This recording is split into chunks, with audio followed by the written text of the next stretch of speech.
ಶ್ರೀ ಗುರುಭ್ಯೋ ನಮಃ. ಹರಿ ಓಂ.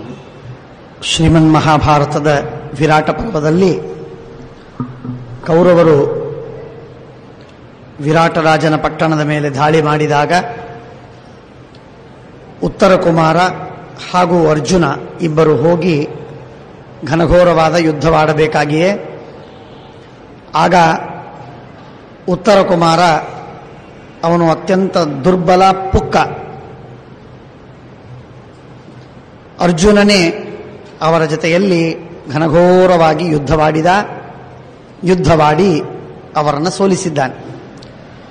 ವೈಯಕ್ತಿಕವಾಗಿ ಒಬ್ಬೊಬ್ಬ ಯೋಧರ ಜೊತೆಗೆ ಯುದ್ಧವಾಡಿ ಕರ್ಣ,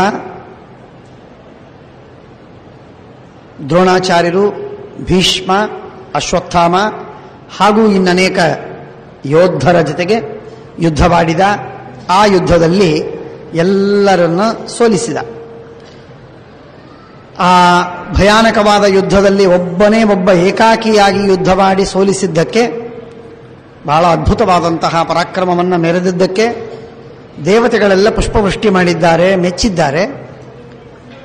ಉತ್ತರ ಕುಮಾರನಿಗೆ ಬಹಳ ತೃಪ್ತಿಯಾಗಿದೆ.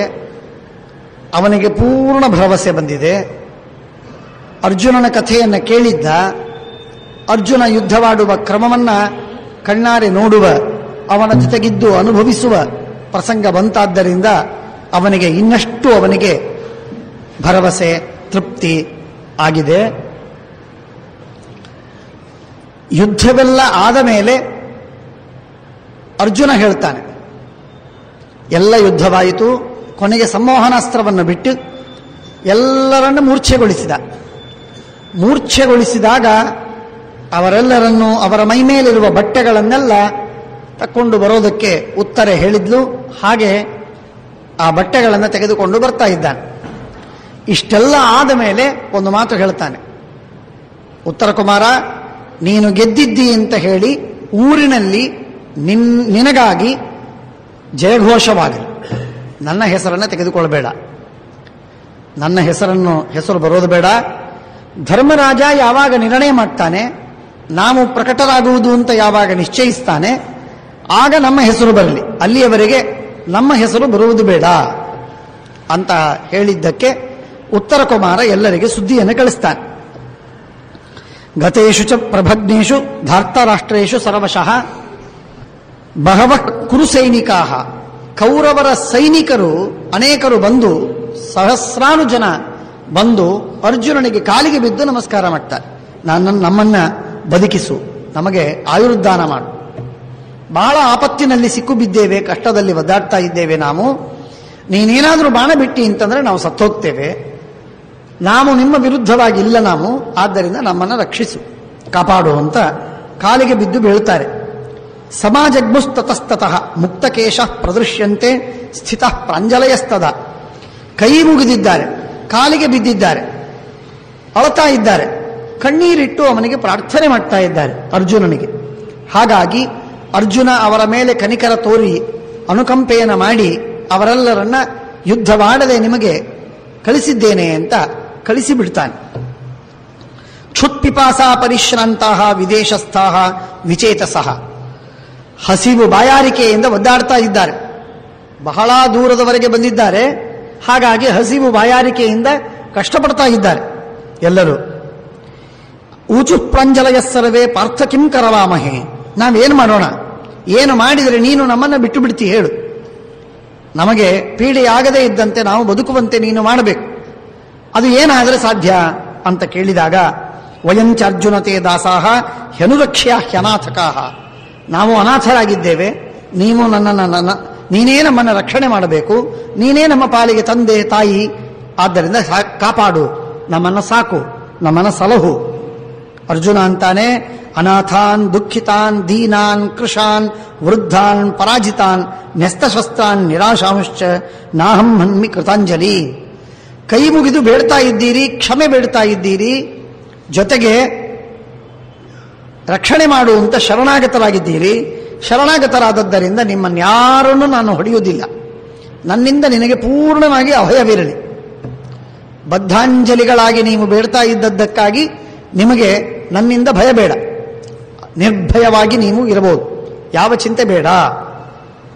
ಅನಾಥರು, ಯಾರಿಗೆ ರಕ್ಷಣೆ ಮಾಡುವವರಿಲ್ಲ, ದುಃಖಿತರಾಗಿದ್ದಾರೆ, ದೀನರಾಗಿದ್ದಾರೆ, ಕೃಶ ಸೊರಗಿ ಹೋಗಿದ್ದಾರೆ, ಬಡವರಾಗಿದ್ದಾರೆ, ವೃದ್ಧಾನ್ ಸಮೃದ್ಧರು ಹಾಗೂ ವೃದ್ಧರು ಹಿರಿಯರು, ಪರಾಜಿತಾನ್ ಸೋತವರು, ಯುದ್ಧವಾಡದೆ ಅಸ್ತ್ರಶಸ್ತ್ರವನ್ನು ಕೆಳಗಿಟ್ಟವರು ಮತ್ತು ನಿರಾಶರಾದವರು. ಇಂಥವರು ಯಾರೋ ಅಂಥವರೆಲ್ಲರನ್ನೂ ಕೂಡ ಯಾರೇ ಇರಲಿ ಅವರು ಕೃತಾಂಜಲಿಗಳಾಗಿದ್ರೆ, ಕೈ ಮುಗಿದು ಬೇಡ್ತಿದ್ರೆ, ಅವನು ಎಂಥವನೇ ಇರಲಿ, ಸಮೃದ್ಧನಾಗಿರಲಿ, ಅತ್ಯಂತ ಬಲಿಷ್ಠನಾಗಿರಲಿ, ನಾನು ಅವನ ಜೊತೆಗೆ ಯುದ್ಧವಾಡುವುದಿಲ್ಲ, ಅವರನ್ನು ನಾನು ಸೋಲಿಸುವುದಿಲ್ಲ, ಅವರನ್ನು ಸಂಹಾರ ಮಾಡುವುದಿಲ್ಲ. ಇದು ನನ್ನ ಪ್ರತಿಜ್ಞೆ. ಶರಣಾಗತರಾದವರಿಗೆ ಯುದ್ಧವಾಡಬಾರದು, ಇದು ನನ್ನ ಪ್ರತಿಜ್ಞೆ. ಬಹಳ ದೊಡ್ಡದಾದಂತಹ ಮಾತಿದು. ಇದಕ್ಕೆ ಮನಸ್ಸು ಬಹಳ ದೊಡ್ಡದು ಬೇಕಾಗತ್ತೆ, ಬಹಳ ದೊಡ್ಡದು ಬೇಕಾಗತ್ತೆ. ಮನಸ್ಸು ಉಬ್ಬುವ ಮನಸ್ಸಿದ್ರೆ ಸಾಲುವುದಿಲ್ಲ, ವಿವೇಕವೂ ಬೇಕು ಜೊತೆಗೆ. ಶರಣಾಗತನಾದಾಗ ಅವನನ್ನು ರಕ್ಷಣೆ ಮಾಡೋದು ಅಂತ ಅನ್ನೋದೇನಿದೆ, ಇದು ಕೆಲವರು ಉಬ್ಬಿ ಬಿಡ್ತಾರೆ. ಕೆಲವರ ಸ್ವಭಾವ ಏನು ಸ್ವಭಾವ, ಒಬ್ಬ ವ್ಯಕ್ತಿಯ ವಿರುದ್ಧವಾಗಿ ಏನೋ ಒಂದು ಗ್ರಹಿಕೆಯಲ್ಲಿ ಕೂತಿರ್ತಾರೆ. ಅವನೇನಾದರೂ ಕಾಲಿಗೆ ಬಂದು ಬಿದ್ದ, ಬೇಡಿಕೊಂಡ, ಪ್ರಾರ್ಥನೆ ಮಾಡಿದ, ಉಬ್ಬಿಬಿಟ್ರು, ಓಹ್ ಅವನ ಕಾಲಿಗೆ ಬಂದಲ್ಲ ಸಾಕು ಅಂತ ಹೇಳಿ ಸೊಕ್ಕಿನಿಂದ ಅಹಂಕಾರದಿಂದ ಅವರಿಗೆ ಒಂದು ಈಗೋ ಸ್ಯಾಟಿಸ್ಫ್ಯಾಕ್ಷನ್, ಆ ಈಗೋಯಿಸ್ಟ್ ಸ್ಯಾಟಿಸ್ಫ್ಯಾಕ್ಷನ್ ಏನಿದೆ, ಇದರಿಂದಾಗಿ ಅವರು ಶರಣಾಗತರಾದವರನ್ನು ರಕ್ಷಣೆ ಮಾಡುವುದುಂಟು. ಅದು ಪ್ರಯೋಜನವಿಲ್ಲ, ಅದು ಆಗತಕ್ಕದ್ದಲ್ಲ. ಇದು ಧರ್ಮವೆಂದಾಗಿ ಆಗಬೇಕು. ಬಹಳ ದೊಡ್ಡ ಕೆಲಸವಿದೆ ಇದು. ತನ್ನ ಮನಸ್ಸಿಗೆ ವಿರುದ್ಧವಾಗಿ ಆ ವ್ಯಕ್ತಿ ಅವನ ಶತ್ರು, ಅವನನ್ನು ನಾನು ಸಂಹಾರ ಮಾಡಲೇಬೇಕು ಅಂತ ನಾನು ಪಣ ತೊಟ್ಟಿದ್ದೆ, ನಿರ್ಧಾರ ಮಾಡಿಕೊಂಡಿದ್ದೆ, ನಿರ್ಧಾರ ಮಾಡಿ ನಾನು ಯುದ್ಧವಾಡುತ್ತಿದ್ದೆ. ಯುದ್ಧವಾಡುವ ಸಂದರ್ಭದಲ್ಲಿ ಅವನ ಕಾಲಿಗೆ ಬಿದ್ದು ಶರಣಾಗತನಾದಾಗ ತನ್ನ ಅಹಂಕಾರದ ತೃಪ್ತಿಯಿಂದಾಗಿ ಅವನಿಗೆ ಕ್ಷಮೆ ಮಾಡೋದಲ್ಲ, ಅದಲ್ಲ. ಶರಣಾಗತನಾದವನಿಗೆ ಯುದ್ಧವಾಡಬಾರದು, ಅವನಿಗೆ ಏನು ಏಟು ತಾಕಿಸಬಾರದು, ಸಂಹಾರ ಮಾಡುವುದು ಅತ್ಯಂತ ದೂರದ ಕೆಲಸ, ಘೃಣಾಸ್ಪದವಾದದ್ದು ಅನ್ನುವ ಎಚ್ಚರದಿಂದ, ಆ ಧರ್ಮದ ಎಚ್ಚರವೇನಿದೆ, ಆ ಎಚ್ಚರದಿಂದ ಮನುಷ್ಯ ಅಲ್ಲಿ ಯುದ್ಧವನ್ನು ಪರಿತ್ಯಾಗ ಮಾಡಬೇಕಾಗತ್ತೆ. ಈ ಧರ್ಮ ಬುದ್ಧಿ ಏನಿದೆ ನೋಡಿ, ಯಾವ ಹಂತದಲ್ಲೂ ಯುದ್ಧವಾಡುವಾಗಲೂ ಧರ್ಮದ ಬುದ್ಧಿಯಿಂದ ಯುದ್ಧವಾಡು. ಯುದ್ಧವನ್ನ ರಿಟ್ರೀವ್ ಮಾಡಬೇಕಾದರೂ ಧರ್ಮದ ಬುದ್ಧಿಯಿಂದ ನೀನದನ್ನು ನಿಲ್ಲಿಸು. ಯುದ್ಧವಾಡಬೇಕಾದರೆ ಧರ್ಮದ ಬುದ್ಧಿ, ಯುದ್ಧ ನಿಲ್ಲಿಸಬೇಕಾದರೆ ಧರ್ಮದ ಬುದ್ಧಿ, ಯುದ್ಧದ ಮಧ್ಯದಲ್ಲಿ ರೀಸಸ್ ಕೊಡಬೇಕಾದರೆ ಧರ್ಮದ ಬುದ್ಧಿ. ಧರ್ಮವಿಲ್ಲದೆ ಯುದ್ಧವಿರಲಿಲ್ಲ ಹಿಂದೆ. ಇದೇ ಧರ್ಮೀಯ ಯುದ್ಧ ಅಂತ ಕರೀತಾರೆ. ಧರ್ಮದ ನಾನಾ ವಿಧವಾದ, ಯುದ್ಧದ ನಾನಾ ವಿಧವಾದ ನಿಯಮಗಳಿವೆ, ಸಂಕೋಲೆಗಳಿವೆ, ಬಂಧನಗಳಿವೆ, ರೆಗ್ಯುಲೇಷನ್ಸ್ ಇದೆ. ಆ ಎಲ್ಲ ರೆಗ್ಯುಲೇಷನ್ಗಳನ್ನು ಕೂಡ ಚಾತೂ ತಪ್ಪದಂತೆ ಪರಿಪಾಲನೆ ಮಾಡಿ ಆಮೇಲೆ ಯುದ್ಧವಾಡುವುದು. ಧರ್ಮ ಮನಸ್ಸಿಗೆ ಬಂದಂತೆ ತಾನು. ಇವತ್ತು ಹಾಗಿಲ್ಲ. ಒಬ್ಬ ವ್ಯಕ್ತಿಯನ್ನು ಕೊಲ್ಲಬೇಕು, ಅದು ನ್ಯಾಯವೋ ಅನ್ಯಾಯವೋ. ಯುದ್ಧ ಅಂತನ್ನೋದು ಆಗಿನ ಕಾಲದಲ್ಲಿ ಧರ್ಮಕ್ಕೆ ಮುಟ್ಟಿದಂತಹ, ಧರ್ಮದ ಜೊತೆಗೆ ಹೆಣೆದು ಹೋದಂತಹ ಒಂದು ದೊಡ್ಡದಾದಂತಹ ಒಂದು ಸಂಸ್ಥೆ, ಅದು ಬಹಳ ದೊಡ್ಡದಾದಂತಹ ಇನ್ಸ್ಟಿಟ್ಯೂಟ್. ಹಾಗಾಗಿ ಧರ್ಮ ಮತ್ತು ಯುದ್ಧ ಎಂದೆಂದಿಗೂ ಪ್ರತ್ಯೇಕವಾಗಿ ಹೋಗ್ತಿರಲಿಲ್ಲ. ಧರ್ಮವನ್ನು ಬಿಟ್ಟು ಯುದ್ಧ ಆಡುವವರಿದ್ದಾರೆ, ಯುದ್ಧವನ್ನು ಬಿಟ್ಟು ಬರೀ ಧರ್ಮ ಮಾಡುವವರಿದ್ದಾರೆ. ಆದರೆ ಪ್ರಾಯ ಧರ್ಮ ಯುದ್ಧಗಳೆರಡೂ ಕೂಡಿ ಹೋಗುವಂತಹದ್ದು. ಆ ವಿಧವಾದಂತಹ ಕಾಲದಲ್ಲಿ, ಆ ವಿಧವಾದಂತಹ ನಿಟ್ಟಿನಲ್ಲಿ ದೃಷ್ಟಿಕೋನ ಹಾಗಿರುವಾಗ ಆಡುವ ಯುದ್ಧವೇನಿದೆ, ಇದು ಅತ್ಯಂತ ಪರಿಪೂರ್ಣವಾಗಿ ಧರ್ಮಮಯವಾಗಿತ್ತು. ಅದನ್ನ ಕೃಷ್ಣ ಆಡುವುದಕ್ಕೆ ಹೇಳ್ತಾನೆ. ಗೀತೆಯಲ್ಲಿ ಹೇಳಿದ ಯುದ್ಧ ಇದು ಧರ್ಮದ ಯುದ್ಧ. ಬರೀ ನಿಯಮಗಳನ್ನು ಮಾತ್ರ ಪರಿಪಾಲನೆ ಮಾಡುವುದಕ್ಕಲ್ಲ, ಧರ್ಮ ಸಂರಕ್ಷಣೆ ಮಾಡುವುದಕ್ಕಾಗಿ ಆಡಬೇಕಾದ ಯುದ್ಧ. ಧರ್ಮವನ್ನು ಬಿಟ್ಟು ಬಾಹಿರರಾಗಿ ತನ್ನ ಮನಸ್ಸಿಗೆ ಸ್ವೇಚ್ಛಾಚಾರವಾಗಿ ಇರಬೇಕು ಅಂತನ್ನುವಂತಹ ಜನರು ಕಮ್ಮಿಯಾಗಲಿ, ಧರ್ಮ ಹೆಚ್ಚಾಗಲಿ ಅನ್ನುವುದಕ್ಕಾಗಿ ಧರ್ಮದ ಸಂಸ್ಥಾಪನೆ ಮಾಡುವುದಕ್ಕೆ ದುಷ್ಟರನ್ನ ನಾಶ ಮಾಡುವ ಯುದ್ಧ ಆ ಧರ್ಮ ಯುದ್ಧವಾಗಿತ್ತು. ಆ ವಿಧವಾದ ಧರ್ಮ ಯುದ್ಧವನ್ನ ಆಡಿದ್ದಾನೆ ಅರ್ಜುನ. ಭವಂತೋ ಯಂತು ವಿಸ್ರಬ್ಧಾ ನಿರ್ಭಯ ಅಮೃತ ಯಥಾ ಮಮ ಪಾದರಜೋ ಲಕ್ಷ್ಮ್ಯ ಜೀವಂತು ಸುಚಿರಂ ಭವಿ. ನಾನು ಆಣೆ ಹಾಕಿ ಹೇಳ್ತೀನಿ, ಸುಖವಾಗಿ ನೀವಿರಬಹುದು, ಯಾವ ಚಿಂತೆ ಬೇಡ. ನನ್ನಿಂದ ಪೂರ್ಣವಾದ ಭರವಸೆ ನಿಮಗಿದೆ. ಎಲ್ಲೆಲ್ಲೂ ನಿಮಗೆ ಆಪತ್ತು ಬರುವುದಿಲ್ಲ, ನಾನು ನಿಮ್ಮನ್ನು ಸಂಹಾರ ಮಾಡುವುದಿಲ್ಲ, ನೀವು ಶರಣಾಗತರಾಗಿದ್ದೀರಿ. ಆದ್ದರಿಂದ ಬಹಳ ದೊಡ್ಡದಾದಂತಹ ಕೆಲಸ, ಆ ಜವಾಬ್ದಾರಿಯನ್ನು ಹೊತ್ತಿದ್ದಾನೆ ಅರ್ಜುನ. ಹೇಳ್ತಾನೆ, ತಸ್ಯ ತಾಂ ಅಭಯಾಂ ವಾಚಂ ಶುತ್ವಾ ಯೋಧಾ ಸಮಾಗತಾ ಆಯುಷ್ ಕೀರ್ತಿರ್ ಯಶೋಭಿಸ್ತೆ ತಮಾಶೀಭಿರ್ ಅವರ್ಧಯನ್. ನಿನ್ನ ಆಯುಷ್ಯ ಬೆಳೀಲಪ್ಪ, ಒಳ್ಳೆ ಕೀರ್ತಿಶಾಲಿಯಾಗು, ಸೌಭಾಗ್ಯವಂತನಾಗು ಅಂತ ಹೇಳಿ ಆ ಎಲ್ಲ ಜನ, ಬದುಕಿದ ಜನ, ಸುಖಪಟ್ಟ ಜನ ಅರ್ಜುನನಿಗೆ ಆಶೀರ್ವಾದವನ್ನ ಮಾಡ್ತಾರೆ, ಅರ್ಜುನನಿಗೆ ಹರಿಸ್ತಾರೆ, ಅರ್ಜುನನಿಗೆ ಎಲ್ಲ ಹಿತವಾಗಲಿ ಅಂತ ಕೋರಿ ಅವರೆಲ್ಲ ಹೋಗ್ತಾರೆ. ಪಿತುಸ್ಸಕಾಶೆ ತವತಾತ ಸರ್ವೇ ವಸಂತಿ ಪಾರ್ಥ ವಿದಿತಂ ತ್ವಗೇತಿ ತಾನ್ಮಾಸ್ಮ ಶಂಸೀಹಿ ನಗರಂ ಪ್ರವಿಶ್ಯ ಭೀತ ಪ್ರಣಶ್ಯೇತ್ ಸಚ ಮತ್ಸ್ಯರಾಜ. ಇಕೋ ನೋಡು, ನೀನೀಗ ಹೋದಾಗ ನಾನು ಅರ್ಜುನ ಅಂತ ಹೇಳಲಿಕ್ಕೆ ಹೋಗ್ಬೇಡ. ನಿಮ್ಮಪ್ಪ ಭಯಗೊಳ್ತಾನೆ. ಕದಾಚಿತ್ ನಾನು ಅರ್ಜುನ ಅಂತ ಗೊತ್ತಾಗಿ ನಾನು ಈ ರೀತಿಯಾಗಿ ಬೃಹನ್ನಲೆಯಾಗಿ ಷಂಡವೇಷದಿಂದ ಬಂದದ್ದು, ಇದ್ದದ್ದು, ನನ್ನ ಜೊತೆಗೆ ಅವನು ವ್ಯವಹಾರ ಮಾಡಿದ್ದು, ಇದನ್ನೆಲ್ಲ ನೆನೆಸಿಕೊಂಡು ಅವನು ಕದಾಚಿತ್ ಸತ್ಯ ಹೋಗ್ಬೋದು. ಬಹಳ ದುಃಖ ಪಡ್ತಾನ. ವಿರಾಟ ರಾಜ ಬಹಳ ಧಾರ್ಮಿಕ. ಆದ್ದರಿಂದ ನಮ್ಮನ್ನ ವ್ಯವಹಾರ ಮಾಡಿಕೊಂಡದ್ದು ಏನಿದ್ರು ನಾವು ಕೆಲಸಗಾರರು ಅಂತ ಅನ್ನೋದಕ್ಕಾಗಿ ನಮ್ಮನ್ನ ಹಾಗೆ ನೋಡಿದ್ದ. ಇವತ್ತು ನಾನು ಅರ್ಜುನ ಅಂತ ಗೊತ್ತಾಗಿ ಬಿಟ್ರೆ, ಅಕಸ್ಮಾತ್ ಇವರೆಲ್ಲ ಧರ್ಮರಾಜ ಭೀಮ ಅಂತ ಗೊತ್ತಾಗಿ ಬಿಟ್ರೆ, ಅವರನ್ನು ಈ ತರಹ ಟ್ರೀಟ್ ಮಾಡಿದ್ದಕ್ಕೆ ತನ್ನನ್ನು ತಾನು ಆತ್ಮಹತ್ಯೆ ಮಾಡಿಕೊಂಡ್ರೂ ಆಶ್ಚರ್ಯವಿಲ್ಲ. ಆದ್ದರಿಂದ ನೀವು ಯಾರು ನಾವು ಇಂಥವರು ಅಂತ ಹೇಳಲಿಕ್ಕೆ ಹೋಗಬೇಡ. ನಾವು ಪ್ರಕಟರಾಗಿ ಬರೋಣ, ಬಂದ ಮೇಲೆ ನೋಡೋಣ. ಅಲ್ಲಿಯವರೆಗೆ ಏನು ಮಾತು ಬೇಡ, ಸುಮ್ಮನಿದ್ದು ಬಿಡು. ಪಿತುಸ್ಸಕಾಶೆ ತವತಾತ ಸರ್ವೇ ವಸಂತಿ ಪಾರ್ಥಾಹ ವಿದಿತಂ ತ್ವಗೇತಿ. ಪಂಚಪಾಂಡವರು ಹಾಗೂ ದ್ರೌಪದಿ ಎಲ್ಲರೂ ಕೂಡ ನಮ್ಮ ಪಟ್ಟಣದಲ್ಲೇ ಇದ್ದಾರೆ, ಅಪ್ಪ ನಮ್ಮ ಹತ್ರನೇ ಇದ್ದಾರೆ ಅಂತ ಹೇಳಿ ನೀನೇನಾದರೂ ಹೇಳಿಬಿಟ್ಟಿಯಾದರೆ, ಅವನಿಗೆ ಗೊತ್ತಾದರೆ ಆ ಮಾತು, ಆಗ ಅವನು ಬಹಳ ಕಳವಳಗೊಳ್ತಾನೆ, ದುಃಖ ಪಡ್ತಾನೆ. ಆದ್ದರಿಂದ ಹಾಗೆ ಬೇಡ. ಸದ್ಯಕ್ಕೆ ಮಯಾಜಿತಾಸ ಧ್ವಜನೀಕರು ಕುರುಣಾಂ ಮಯಾ ಹಿ ಗಾವೋ ವಿಜಿತ ದ್ವಿಷದ್ಭ್ಯ. ಹೇಳು ಇಷ್ಟೇ, ನಾನು ಕೌರವರನ್ನ ಗೆದ್ದು ಬಂದೆ ಅಂತ ನೀನು ಅಸರ್ಟ್ ಮಾಡು. ಯಾರು ನಿನಗೆ ಇಷ್ಟು ದಿನಗಳವರೆಗೆ ನಿನ್ನ ಮೇಲೆ ಅವನಿಗೆ ವಿಶ್ವಾಸವಿರಲಿಕ್ಕಿಲ್ಲ. ಆದರೆ ನೀನೀಗ ಗಟ್ಟಿಯಾಗಿ ಹೇಳು, ಪೂರ್ಣವಾಗಿ ಭರವಸೆಯಿಂದ ಹೇಳು. ಹೇಳುವಾಗ ನಿನ್ನ ಧ್ವನಿಯಲ್ಲಿ ಕಂಪಬೇಡ. ಧೈರ್ಯವಾಗಿ ಭರವಸೆಯಿಂದ ಗಟ್ಟಿಯಾಗಿ ಹೇಳು, ನಾನು ಈ ಸಲ ಒಬ್ಬನೇ ಹೋಗಿ ಕೌರವರನ್ನೆಲ್ಲರನ್ನು ಸೋಲಿಸಿ ಬಂದೆ ಅಂತ ಹೇಳು. ಇದಕ್ಕೆ ನಮ್ಮಲ್ಲಿ ಬಾಧಕಾಲಿಕ ಇಚ್ಛಾಜನ್ಯ ಜ್ಞಾನ ಅಂತ ಕರೀತಾರೆ, ಆಹಾರ್ಯ ಜ್ಞಾನ ಅಂತ. ನಾನು ಮಾಡಿಲ್ಲ ಅಂತ ಗೊತ್ತಿದ್ದೂ ತಾನು ಮಾಡಿದ್ದೇನೆ ಅಂತ ಹೇಳುವುದಕ್ಕೆ ಸುಳ್ಳು ಬರುತ್ತೆ. ಆ ಸುಳ್ಳಿನೊಳಗೆ ಕಣ್ಣು, ಮುಖ, ಬಾಯಿ, ಶಬ್ದ, ಆ ಶಬ್ದದಲ್ಲಿರುವ ರಭಸ ಎಲ್ಲ ವ್ಯತ್ಯಾಸ ಆಗುತ್ತೆ. ಟಿಕೆಟ್ ಚೆಕ್ ಮಾಡತಕ್ಕಂತಹ ಜನ ಟಿಕೆಟ್ ತೆಗೆದುಕೊಳ್ಳದೆ ಯಾರಾದರೂ ಸಂಚಾರ ಮಾಡ್ತಿದ್ರು, ಪ್ರಯಾಣ ಮಾಡ್ತಿದ್ರು ಅಂದ್ರೆ ಅವರನ್ನ ಸರಿಯಾಗಿ ಗುರುತಿಡಿತಾರೆ. ಅವರ ಮುಖದ ಮೇಲೆ ಭಾವರ ಬಂದ್ಬಿಟ್ಟಿರ್ತದೆ. ಆ ಸುಳ್ಳು ಒಂದು ಕಪ್ಪು ಬಣ್ಣವನ್ನು ಹಾಕಿಬಿಟ್ಟಿರ್ತದೆ ಮುಖದ ಮೇಲೆ. ಜೇಬಿನಲ್ಲಿ ಟಿಕೆಟ್ ಇದೆ ಅಂತ ಭ್ರಮವಿದ್ರು, ಸರ್ಪಭ್ರಮನೂ ಕೂಡ ಕಾರಣ ಅಂತ ಹೇಳ್ತಾರಲ್ಲ ಹಾಗೆ, ಜೇಬಿನಲ್ಲಿ ಟಿಕೆಟ್ ಇದೆ ಅಂತ ಭ್ರಮವಿದ್ರೂ ಕೂಡ ಧೈರ್ಯವಾಗಿ ಹೋಗ್ತಿರ್ತಾನೆ. ಅವನ ಮುಖದ ಮೇಲೆ ಎರಡು ಮುಖ ಇರುವುದಿಲ್ಲ ಅವನು. ಆದರೆ ಟಿಕೆಟ್ ಇಲ್ಲದೆ ಪ್ರಯಾಣ ಮಾಡಿದ ಅಂತಂದ್ರೆ ಅದು ಜೋತ್ ಮುಖ ಇರುತ್ತದೆ. ಇದು ಸಾಮಾನ್ಯ ನಿಯಮ. ಹಾಗೆ ನೀನು ಹಾಗೆ ಮಾತಾಡ್ಲಿಕ್ಕೆ ಹೋಗಬೇಡ. ನಾನು ಯುದ್ಧ ಮಾಡಿಲ್ಲ, ಯಾರೋ ಏನೋ ಯುದ್ಧವಾಡಿದ್ರು ಅನ್ನೋ ಪ್ರಸಂಗ ಬರೋದೇ ಬೇಡ.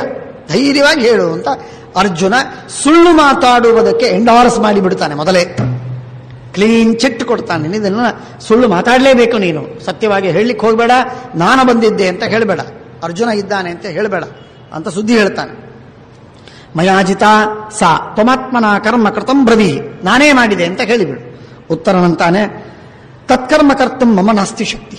ಅಪ್ಪ, ಅಣ್ಣ, ಅರ್ಜುನ, ಆ ಕರ್ಮವನ್ನ, ಈ ಕೌರವರನ್ನ ನೋಡಿದ್ರೆ ನನಗೆ ಭಯವಾಯಿತು. ಯುದ್ಧವಾಡೋದೆಲ್ಲಿ ಬಂತು ನನಗೆ? ನಾನು ಹೇಗೆ ಹೇಳಲಿ ಇದನ್ನ? ಇಷ್ಟು ಸುಳ್ಳು ಮಾತು, ಹಗಲು ದರೋಡೆ ಅಂತ ಅಂತಾರಲ್ಲ ಹಾಗೆ ಇಂಥ ಸುಳ್ಳು ಮಾತನ್ನ ನಾನು ಹೇಗೆ ಮಾತಾಡ್ಲಿ? ನನಗಾಗುವುದಿಲ್ಲ. ಯಾರು ವಿಶ್ವಾಸ ಇಡ್ತಾರೆ? ವಿಶ್ವಾಸದಿಂದ ಇಡಬೇಕಲ್ಲ. ವಿಶ್ವಾಸ ಇಡದೇ ಇದ್ರೆ ಆ ಮಾತಿಗೆ ಆನರ್ ಇಲ್ಲ ಅಂತ ಆದರೆ ಏನು ಪ್ರಯೋಜನ? ಜನ ಕನಿಷ್ಠ, ಈಗ ನೀವೆಷ್ಟೆಲ್ಲ ಜನ ಕೂತಿದ್ದೀರಿ, ನಾನೇನೋ ಸುಳ್ಳು ಹೇಳಿದೆ, ಸುಳ್ಳು ಹೇಳಿದ್ದಕ್ಕೆ ಕನಿಷ್ಠ ಒಂದು 30-40% ಜನ ಆದರೂ ಒಪ್ಪಬೇಕದನ್ನ, ಅಂದ್ರೆ ಚೆನ್ನಾಗಿರುತ್ತೆ. 100 ಜನ ಒಪ್ಪಲಿಲ್ಲ ಅಂತಂದ್ರೆ ಅದು ಚೆಕ್ ಡಿಸೈನರ್ ಆಗಿ ಬಂದಂತೆ, ಬೌನ್ಸ್ ಆಗಿ ಬಂದಂತೆ. ಹಾಗಾಗಬಾರ್ದು. ಆದ್ದರಿಂದ ಆಡಿದ ಮಾತು ಜನ ಒಪ್ಪಬೇಕದನ್ನ, ಒಪ್ಪುವಂತೆ ಜನ ಮಾತಾಡಬೇಕು. ಆ ತರಹ ಹಾವಭಾವಗಳಿರಬೇಕು. ನಾನು ಮಾತಾಡಿದ್ದು ಯಾರೂ ಒಪ್ಪಲಿಕ್ಕೆ ಸಾಧ್ಯವಿಲ್ಲ. ಎಲ್ಲಿ ಭೀಷ್ಮ, ಎಲ್ಲಿ ಅಶ್ವತ್ಥಾಮ, ದ್ರೋಣ, ಕರ್ಣ, ನಾನೆಲ್ಲಿ? ನನಗೆ ಶಕ್ತಿ ಇದೆ ಅಂತ ತಿಳ್ಕೋತಾರ ಯಾರಾದರೂ? ಹಾಗಾಗಿ ಅವನು ಸುಳ್ಳು ಮಾತಾಡು ಅಂತ ಹೇಳಿದಾಗ ಅವನು ಮೊದಲೇ ಪ್ಲಾನ್ ಹಾಕಿಬಿಟ್ಟ, ಏನು ಮಾತಾಡಬೇಕು ನಾನು ಅನ್ನುವುದನ್ನು ತಾನು ಮೊದಲೇ ಅದನ್ನು ಡೆಲಿಬರೇಷನ್ ಮಾಡಿ ಅದರ ಬಗ್ಗೆ ಒಂದು ನಿರ್ಣಯಕ್ಕೆ ಬಂದುಬಿಟ್ಟಿದ್ದಾನವನು. ಮುಂದೆ ಆ ಮಾತು ಬರುತ್ತೆ, ಮಾತಾಡ್ತಾನೆ. ನತ್ವಾಂ ಪ್ರವಕ್ಷ್ಯಾಮಿ ಪಿತುಸ್ಸಕಾಶೆ ಯಾವನ್ನವಾಂ ವಕ್ಷಸಿ ಸವ್ಯಸಾಚ. ನಾನು ಸಮರ್ಥನಾಗಿದ್ದೀನಿ ಅಂತ ಹೇಳೋದಿಲ್ಲ, ಆದರೆ ನೀನು ಯುದ್ಧವಾಡಿದಿ, ಅರ್ಜುನ ಯುದ್ಧವಾಡಿದ ಅಂತೂ ನಾನು ಗುಟ್ಟು ಒಡೆಯುವುದಿಲ್ಲ, ಸುಳ್ಳು ಮಾತಾಡುವುದಿಲ್ಲ. ಎರಡೂ ಮಧ್ಯದಲ್ಲಿ ಏನಾದರೂ ಒಂದು ವ್ಯವಸ್ಥೆಯನ್ನು ಮಾಡಿಬಿಡ್ತೀನಿ. ಏನು ಮಾತಾಡ್ತಾನೆ ನೋಡ್ಬೇಕು ಮುಂದೆ. ವೈಶಂಪಾಯನರು ಹೇಳ್ತಾರೆ, ಸ್ಮಶಾನಮಾಗಮ್ಯ ಪುನಃ ಶಮೀಂ ತಾಂ. ಮತ್ತೆ ತಿರುಗಿ ಬಂದರು, ಯುದ್ಧವಾಡಿ ತಿರುಗಿ ಬಂದದ್ದಲ್ಲಿ ಸ್ಮಶಾನಕ್ಕೆ ಬಂದರು. ಸ್ಮಶಾನಕ್ಕೆ ಬಂದು ಆ ಚೀಲ ಇಳಿಸಿದ್ರಲ್ಲ ದೊಡ್ಡ ಗಂಟು, ಆ ಗಂಟನ್ನು ಮತ್ತೆ ತಂದರು. ಅದರಲ್ಲಿ ಮತ್ತೆಲ್ಲ ಪದಾರ್ಥಗಳನ್ನು, ಆ ಆಯುಧಗಳನ್ನು, ಅಸ್ತ್ರಗಳನ್ನು, ಶಸ್ತ್ರಗಳನ್ನೆಲ್ಲ ಹಾಕಿ ಆ ಯಾವುದೋ ಒಂದು ಮುದುಕಿಯ ಶವ ಅಂತ ಹೇಳಿ ಕಟ್ಟಿ ಮತ್ತೆ ಮೇಲೆ ಇಟ್ಟು ಶಮಿಗೆ ಸೇರಿಸಿ ತತಸ್ಸ ವನ್ನಿ ಪ್ರತಿಮೋ ಮಹಾಕಪಿ. ರಥದಲ್ಲಿ ಕೂತಾಗ ಅರ್ಜುನ ಕೂತ. ಅದರ ರಥ ಯಾರದು? ಉತ್ತರ ಕುಮಾರನ ರಥ ಅದು ವಿರಾಟರಾಜನ ರಥ ಅದು. ಆ ವಿರಾಟರಾಜನ ರಥಕ್ಕೆ ಧ್ವಜ ಹಾಕಿದೊಡನೆ ಅರ್ಜುನ ಕಾಲಿಟ್ಟದ್ದಕ್ಕೆ, ಅರ್ಜುನ ಒಳಗಿದ್ದಾಗ ಅಲ್ಲಿ ಕಪಿ ಬಂದು ಕೂತಿತ್ತು ಹನುಮಂತ ದೇವರು.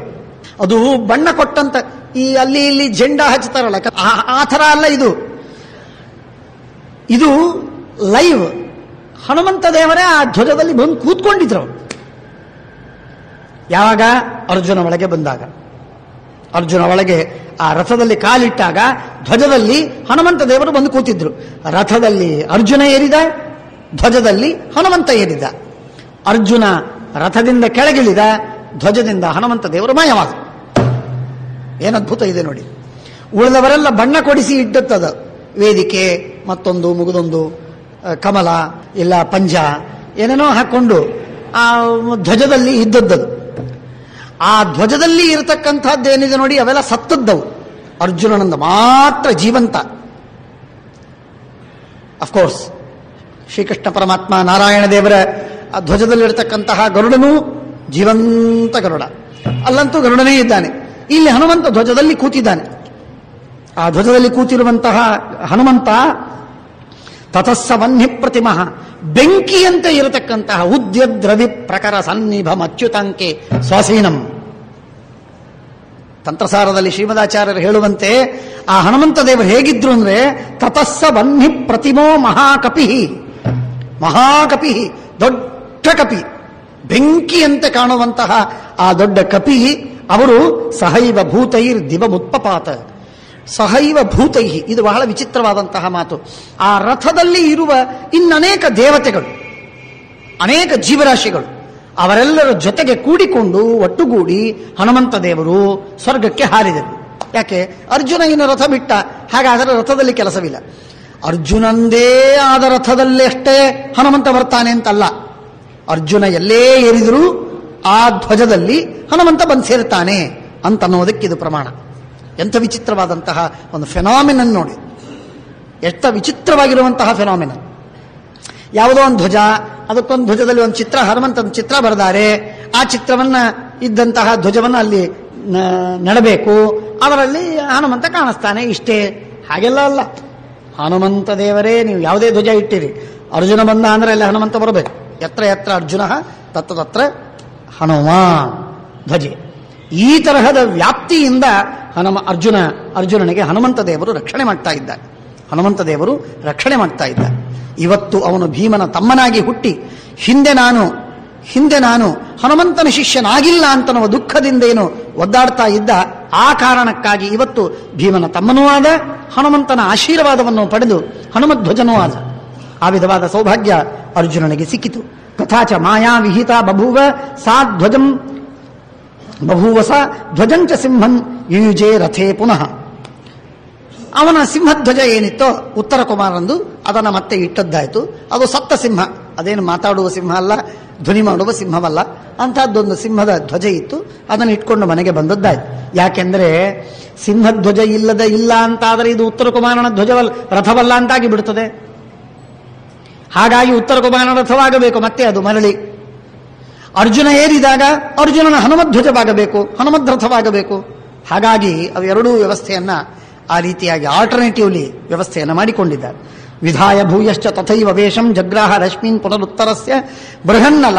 ಯಾವ ಬಟ್ಟೆಗಳನ್ನೆಲ್ಲ ಇಳಿಸಿ ಕುಬುಸ ಇತ್ತು, ಅದನ್ನೆಲ್ಲ ಕೆಳಗಿಳಿಸಿ ಹೋಗಿದ್ದ. ವೇಣಿ ಬದಲಾಯಿಸಿದ್ದಿಲ್ಲ, ವೇಣಿ ಹಾಗೆ ಇತ್ತು. ಕೂದಲು ಹೆರಳು ಹಾಗೆ ಇತ್ತು. ಆದರೆ ಕುಪ್ಪುಸ ಹಾಕೊಂಡಿದ್ದ, ಸೀರೆ ಉಟ್ಕೊಂಡಿದ್ದ, ಅದನ್ನೆಲ್ಲ ತೆಗೆದಿಟ್ಟು ಹೋಗಿದ್ದ. ಹೋಗಿ ಕವಚ ಗಿವಚ ಹಾಕೊಂಡು ಹೋಗಿದ್ದ, ಯುದ್ಧ ಮಾಡಿ ತಿರುಗಿ ಬಂದು ಸ್ಮಶಾನದಲ್ಲಿದ್ದದ್ದನ್ನ ಮತ್ತೆ ಹಾಕೊಂಡು ತನ್ನ ಬೃಹನ್ನಲ ಅಂದ್ರೆ ಷಂಡ ವೇಷದಿಂದ ಏನ್ ಧಾರಣೆ ಮಾಡಬೇಕು ಅದನ್ನೆಲ್ಲ ವೇಷವನ್ನು ಹಾಕಿಕೊಂಡ ಮತ್ತೆ ತಿರುಗಿ ಮನೆಗೆ ಬರ್ತಾ ಇದ್ದಾನೆ. ಬೃಹನ್ನಲ ರೂಪ ಮಥೋ ವಿಧಾಯ ಪ್ರಾಯಾತ್ ಸಮಾಸ್ಯವು ಪರಸ್ಪರಂ ಅವೇಕ್ಷೈವ. ಮೂರ್ಛೆ ಹೊಂದಿದಂತಹ ಕೌರವರು ಎಚ್ಚರವಾಯಿತು. ಇಡೀ ಸೈನ್ಯಕ್ಕೆ ಮೂರ್ಛೆ.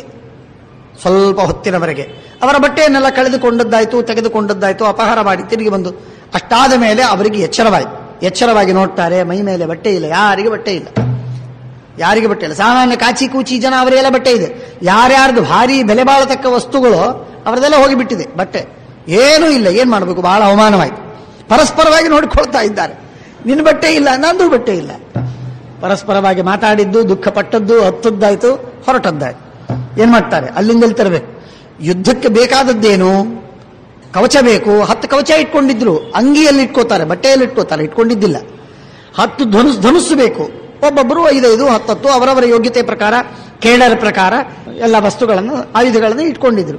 ಬಟ್ಟೆ ಯಾಕೆ ಇಟ್ಕೋತಾರೆ ಹೆಚ್ಚಿಗೆ? ಹಾಗಾಗಿ ಆಶ್ವಾಸ್ಯ ಪಾಯಯಿತ್ವಾಚ ಪರಿಪ್ಲವ್ಯಚ ವಾಜಿನಃ, ಕುದುರೆಗಳಿಗೆ ನೀರು ಕುಡಿಸಿ ಎಲ್ಲ ಮಾಡಿ ತಿರುಗಿ ನಗರೇ ಪ್ರಿಯಮಾಖ್ಯಾತುಂ ಘೋಷಯಂತು ಚ ತೇಜಯಂ ಉತ್ತರ ಸ್ವರಮಾಣೋಥ ದೂತಾನ್ ಅಧ್ಯಾಪಯತ್ತತಃ. ದೂತರಿಗೆ ಹೇಳಿ ಕಳಿಸ್ತಾನೆ, ಹೀಗೆ ಉತ್ತರ ಕುಮಾರ, ನಾನು ಬರ್ತಾ ಇದ್ದೀನಿ, ಎಲ್ಲ ಕೌರವರು ಸೋತಿದ್ದಾರೆ, ನಮಗೆ ಗೆಲುವಾಗಿದೆ, ನಾವು ಬರ್ತಾ ಇದ್ದೀವಿ. ಉತ್ತರ ಕುಮಾರ ಗೆದ್ದಿದ್ದೀನಿ ಇದೆಲ್ಲ ಇಲ್ಲ, ಇಷ್ಟೇ ಸುದ್ದಿ ಹೇಳಿ ಕಳಿಸಿದ್ದಾರೆ. ತ್ರಿಗರ್ತ ದೇಶದ ರಾಜನ ಜೊತೆಗೆ ಯುದ್ಧವಾಡಿ ಅವರು ಗೆದ್ದು ಅವರು ಬಂದಿದ್ದಾರೆ. ಹಾಗಾಗಿ ಅವರಿಗೆ ಇವೆಲ್ಲ ಸುದ್ದಿ ಬಂತು. ದ್ವಿಜಾಂಶ ಪ್ರಕೃತಿಸ್ತಥ ಉತ್ತರಂ ತತ್ರ ನಾಪಶ್ಯತ್. ಈಚೆ ಏನಾಯಿತು? ಯಾವಾಗ ತ್ರಿಗರ್ತ ದೇಶದ ರಾಜನ ಜೊತೆಗೆ ಯುದ್ಧವಾಡಿದ್ರು ದಕ್ಷಿಣ ಗೋಗ್ರಹಣದಲ್ಲಿ, ಆಗ ಯುದ್ಧ ಮಾಡಿ ಮುಗಿಸಿಕೊಂಡು ಬರ್ತಾ ಇದ್ದಾರೆ. ಮನೆಗೆ ಬಂದು ನೋಡ್ತಾರೆ, ಉತ್ತರ ಕುಮಾರನೇ ಇಲ್ಲ. ವಿರಾಟ ರಾಜನಿಗೆ ಬಹಳ ತಲೆಬಿಸಿ ಆಯಿತು. ಎಲ್ಲಿ ಹೋದ ಉತ್ತರ ಕುಮಾರ? ಯಾರು ಹೇಳಿದ್ರು ಉತ್ತರ ಕುಮಾರ ಯುದ್ಧಕ್ಕೆ ಹೋಗಿದ್ದಾನೆ. ಮತ್ತಷ್ಟು ಟೆನ್ಷನ್ ಅವನಿಗೆ. ಉತ್ತರ ಕುಮಾರ ಎಂದೆಂದಿಗೂ ಯುದ್ಧಕ್ಕೆ ಹೋಗಿಲ್ಲ, ಈ ಸಲ ಹೋಗಿದ್ದಾನೆ. ಯಾರು ಬಂದಾರೆ? ಕೌರವರು ಬಂದು ಸತ್ತ ಅಂತ ತಿಳ್ಕೊಂಡ್ರವನು. ಉತ್ತರ ಕುಮಾರ ಸತ್ತೋದ ಅಂತ ತಿಳಿದವನು. ಕೌರವರು ಬರೋದೇನು, ಉತ್ತರ ಕುಮಾರ ಯುದ್ಧ ಮಾಡೋದೇನು? ಉತ್ತರ ಕುಮಾರ ಆಟಿಗೆಗೆ, ಸಾಮಾನ್ಯವಾಗಿ ಆಟಕ್ಕೆ ಎಂದೆಂದಿಗೂ ಯುದ್ಧವಾಡಿಲ್ಲ, ಅಂತಹದ್ದು ವಾಸ್ತವಿಕವಾಗಿ ಯುದ್ಧವನ್ನೇ ಆಡ್ತಾನವನು. ಅದು ಕೌರವರ ಜೊತೆಗೆ ಸಾಧ್ಯವಿಲ್ಲ ಅಂತ ಭಯಪಟ್ಟು ಬಹಳ ವಿಚಾರ ಮಾಡ್ತಾ ಇದ್ದಾನೆ. ಆದರೆ ವಿಚಿತ್ರ ಏನು ಅಂದ್ರೆ, ಸುದ್ದಿ ಹೇಳಿದವರು ಯಾರು ಪುರುಷರಲ್ಲ, ಕನ್ನಿಕೆಯರು, ಸಣ್ಣ ಹುಡುಗಿಯರು. ಅವರೆಲ್ಲ ಹೋಗಿ ವಿರಾಟ ರಾಜನ ಹತ್ರ ಹೇಳಿದ್ದಾರೆ, ನಮ್ಮ ಉತ್ತರ ಕುಮಾರ ಮಹಾಸಮರ್ಥನಾಗಿ ಯುದ್ಧಕ್ಕೆ ಹೋಗಿದ್ದಾರೆ, ಕೌರವರ ಜೊತೆಗೆ ಯುದ್ಧ ಮಾಡೋದಕ್ಕೆ. ಏನ್ ಆನಂದ! ಇವನು ಹೊರಗೆ ದುಃಖ ಪಡೋ ಹಾಗಿಲ್ಲ. ಕನ್ನಿಕೆಯರು ನಗುನಗುತ್ತಾ ಉತ್ಸಾಹದಿಂದ ಹೇಳ್ತಾ ಇದ್ದಾರೆ. ಇವನು ದುಃಖಪಟ್ಟ, ಅಯ್ಯೋ ಅವನು ಹೋದನೆ ಅಂತ ಅಂದ್ಬಿಟ್ರೆ ಕನ್ನಿಕೆಯರ ಮುಂದೆ ಉತ್ತರ ಕುಮಾರನ ಅವಮಾನವಾಗುತ್ತೆ, ಮಂಗಳಾರತಿ. ಅದಾಗಬಾರದು ಅಂತ ಅನ್ನೋದಕ್ಕೆ ಒದ್ದಾಡ್ತಾ ಇದ್ದಾನೆ. ಏನು ಮಾಡಬೇಕು ತಿಳಿತಾ ಇಲ್ಲ. ಹಾಗಾಗಿ ಕಷ್ಟಪಡ್ತಾ ಇದ್ದಾನೆ. ಎಷ್ಟು ಚೆನ್ನಾಗಿ ಹೇಳ್ತಾರೆ ನೋಡಿ, ಆಚಕ್ಯುಸ್ತತ್ರ ಸಂಭೃಷ್ಟಾಹ, ಆನಂದದಿಂದ ನಮ್ಮ ಉತ್ತರ ಕುಮಾರ ನಮ್ಮ ಮುಂದೇನು ಪರಾಕ್ರಮ ಹೇಳ್ತಾ ಇದ್ದ, ಅವನು ನಿಜವಾಗಿಯೂ ಯುದ್ಧಕ್ಕೆ ಹೋಗಿದ್ದಾನೆ ಅಂತ ಹೇಳಿ ಅವರು ಸುದ್ದಿ ಹೇಳ್ತಾ ಇದ್ದಾರೆ. ಸ್ತ್ರೀಯಕನ್ಯಾಶ್ಚ ವೇಶ್ಮನೆ. ಆಯ್ತು, ಇನ್ನೇನು? ತಥೋ ವಿರಾಟ ಪರಮಾಭಿತಪ್ತ. ತಲೆಬಿಸಿ ಅಂದ್ರೆ ಅತೀ ತಲೆಬಿಸಿ ಆಯ್ತು. ಮಗನನ್ನು ಕಳ್ಕೊಂಡೆ ನಾನು ಅಂತ ಅನ್ಕೊಂಡ. ಅಷ್ಟು ಅವನಿಗೆ ದುಃಖವಾಗಿದೆ. ತಸ್ಮಾತ್ ಗಚ್ಚಂತು ನೇಯೂಧಾ ಬಲೇನ ಮಹತಾವ್ರತಾ. ಅಲ್ಲಿ ಯುದ್ಧವಾಡಿ ಬಂದಂತಹ ಎಲ್ಲ ಸೈನ್ಯವನ್ನು ತಿರುಗಿ ಮತ್ತೆ ಕಳಿಸ್ತಾನೆ. ಉತ್ತರ ಕುಮಾರನನ್ನು ಹೋಗ್ರಿ, ಸಹಾಯ ಮಾಡ್ರಿ, ಕೌರವರನ್ನು ಸೋಲಿಸ್ರಿ, ಉತ್ತರ ಕುಮಾರನ ಹೆಂಗಾದ್ರೂ ಮಾಡಿ ಬರ್ಕೊಂಡ್ಬಿಡ್ರಿ. ಅವರು ಆಕಳಗಳನ್ನು ತಗೊಂಡು ಹೋದ್ರೆ ಹೋಗಿಬಿಡ್ಲಿ, ಏನ್ ಚಿಂತೆ ಇಲ್ಲ. ಇನ್ನೊಂದು 10 ರೂಪಾಯಿ ದಕ್ಷಿಣ ಇಟ್ಟು ನಮಸ್ಕಾರ ಮಾಡಿ ಕೊಟ್ಟು ಕಳಿಸ್ಬಿಡೋಣ. ಉತ್ತರ ಕುಮಾರ ತಿರುಗಿ ಬರ್ರಿ ಸುರಕ್ಷಿತವಾಗಿ, ಸಾಕು. ಗೋದಾನ ಮಾಡಿದ ಪುಣ್ಯ ಬರ್ತದ, ತಪ್ಪೇನು? ಆದ್ದರಿಂದ ಆ ಉತ್ತರ ಕುಮಾರ ತಿರುಗಿ ಬರಲಿ. ತಸ್ಮಾತ್ ಗಚ್ಚಂತು ಮೇ ಯೋಧಾ ಉತ್ತರಸ್ಯ ಪರೀಪ್ಸಾತ್ತಂ ಅಂತ ಹೇಳಿ ಕಳಿಸ್ತಾನೆ. ವ್ಯಾಧದೇಶಾಥ ಸಕ್ಷಿಪ್ರಂ ವಾಹಿನಿಂ ಚತುರಂಗಿಣಿಂ ಕುಮಾರಂ ಆಶು ಜಾನೀತ ಯದಿ ಜೀವತಿ ವಾ ನಮ. ಬದುಕಿದ್ದಾನೋ ಇಲ್ಲೋ ನೋಡ್ಕೊಂಡಾದ್ರೂ ಬಂದ್ರಪ್ಪ, ನೋಡ್ಕೊಂಡಾದ್ರೂ ಬಂದ್ರ್ಯೋ. ತಮಬ್ರವಿಧರ್ಮ ಸತೋ ವಿರಾಟಂ ಆರ್ತಂ ವಿದಿತ್ವ ಕುರುಭಿ ಪ್ರತಪ್ತಂ. ಮಾತಾಡ್ತಾ ಇದ್ದ. ಧರ್ಮರಾಜ ಪಕ್ಕದಲ್ಲೇ ಕೂತಿದ್ದ. ಧರ್ಮರಾಜ ಕೇಳ್ಕೊಂಡ, ಏನು ಯಾರ್ಯಾರು ಹೋಗಿದ್ದಾರೆ? ಉತ್ತರ ಕುಮಾರ ಹೋಗಿದ್ದಾನೆ. ಇನ್ಯಾರು ಹೋಗಿದ್ದಾರೆ? ಯಾರೂ ಇಲ್ಲೇ ಇಲ್ಲ. ಯಾರು ಹೋಗ್ತಾರೆ? ಅಲ್ಲ, ಸಾರಥ್ಯನ ಮಾಡ್ಲಿಕ್ಕಾದ್ರೂ ಯಾರಾದ್ರೂ ಬೇಕಲ್ಲ. ಯಾರು ಹೋಗಿದ್ದಾರೆ? ಸುದ್ದಿ ಬಂತು. ಸೈರಂಧ್ರ ಹೇಳಿದ್ರು, ಇಲ್ಲ ಆ ಬೃಹನ್ನಲ ಹೋಗಿದ್ದಾನೆ. ಧರ್ಮರಾಜನಿಗೆ ಏನ್ ಸಮಾಧಾನವಾಯ್ತು. ಅವನಂದ, ವಿರಾಟ ರಾಜ, ನಿನ್ನ ಮಗ ಸಾಯುವುದಿಲ್ಲ, ನಿನ್ನ ಮಗ ಸೋಲುವುದಿಲ್ಲ, ನಿನ್ನ ಮಗನಿಗೆ ಗಾಯ ಆಗುವುದಿಲ್ಲ, ಏನೂ ಆಗಿರುವುದಿಲ್ಲ. ಕೌರವರು ಎಲ್ಲರೂ ಮುಕ್ಕರಿಸಿಕೊಂಡು ಬಿದ್ದಿರ್ತಾರೆ, ಅವರು ಪಲಾಯನ ಮಾಡಿರ್ತಾರೆ. ಇದು ನಿಶ್ಚಿತ. ನಾನು ಹೀಗೆ ನಿಂಗೆ ಬರೆದು ಹೇಳಿರ್ತೀನಿ, ವಿವಾದವೇ ಬೇಡ. ಗೊತ್ತವನಿಗೆ, ಅರ್ಜುನನಿಗೆ. ಅರ್ಜುನ ಬೃಹನ್ನಲ ಅರ್ಜುನ ಹೋದ ಮೇಲೆ ಅವನು ಒಬ್ಬ ಇದ್ದ ಸಾಕು, ಅವನು ಎಲ್ಲ ಮಾಡ್ಲಿಕ್ಕೆ ಸಮರ್ಥ ಅಂತ ಆ ಕಾಲಕೇಯರ, ಪೌಲೋಮೆಯರ, ನಿಮಾತಕ ವಚರ ಜೊತೆಗೆ ಯುದ್ಧವಾಡಿದ ಕಥೆಗಳನ್ನೆಲ್ಲ ಗೊತ್ತು ಅವನಿಗೆ.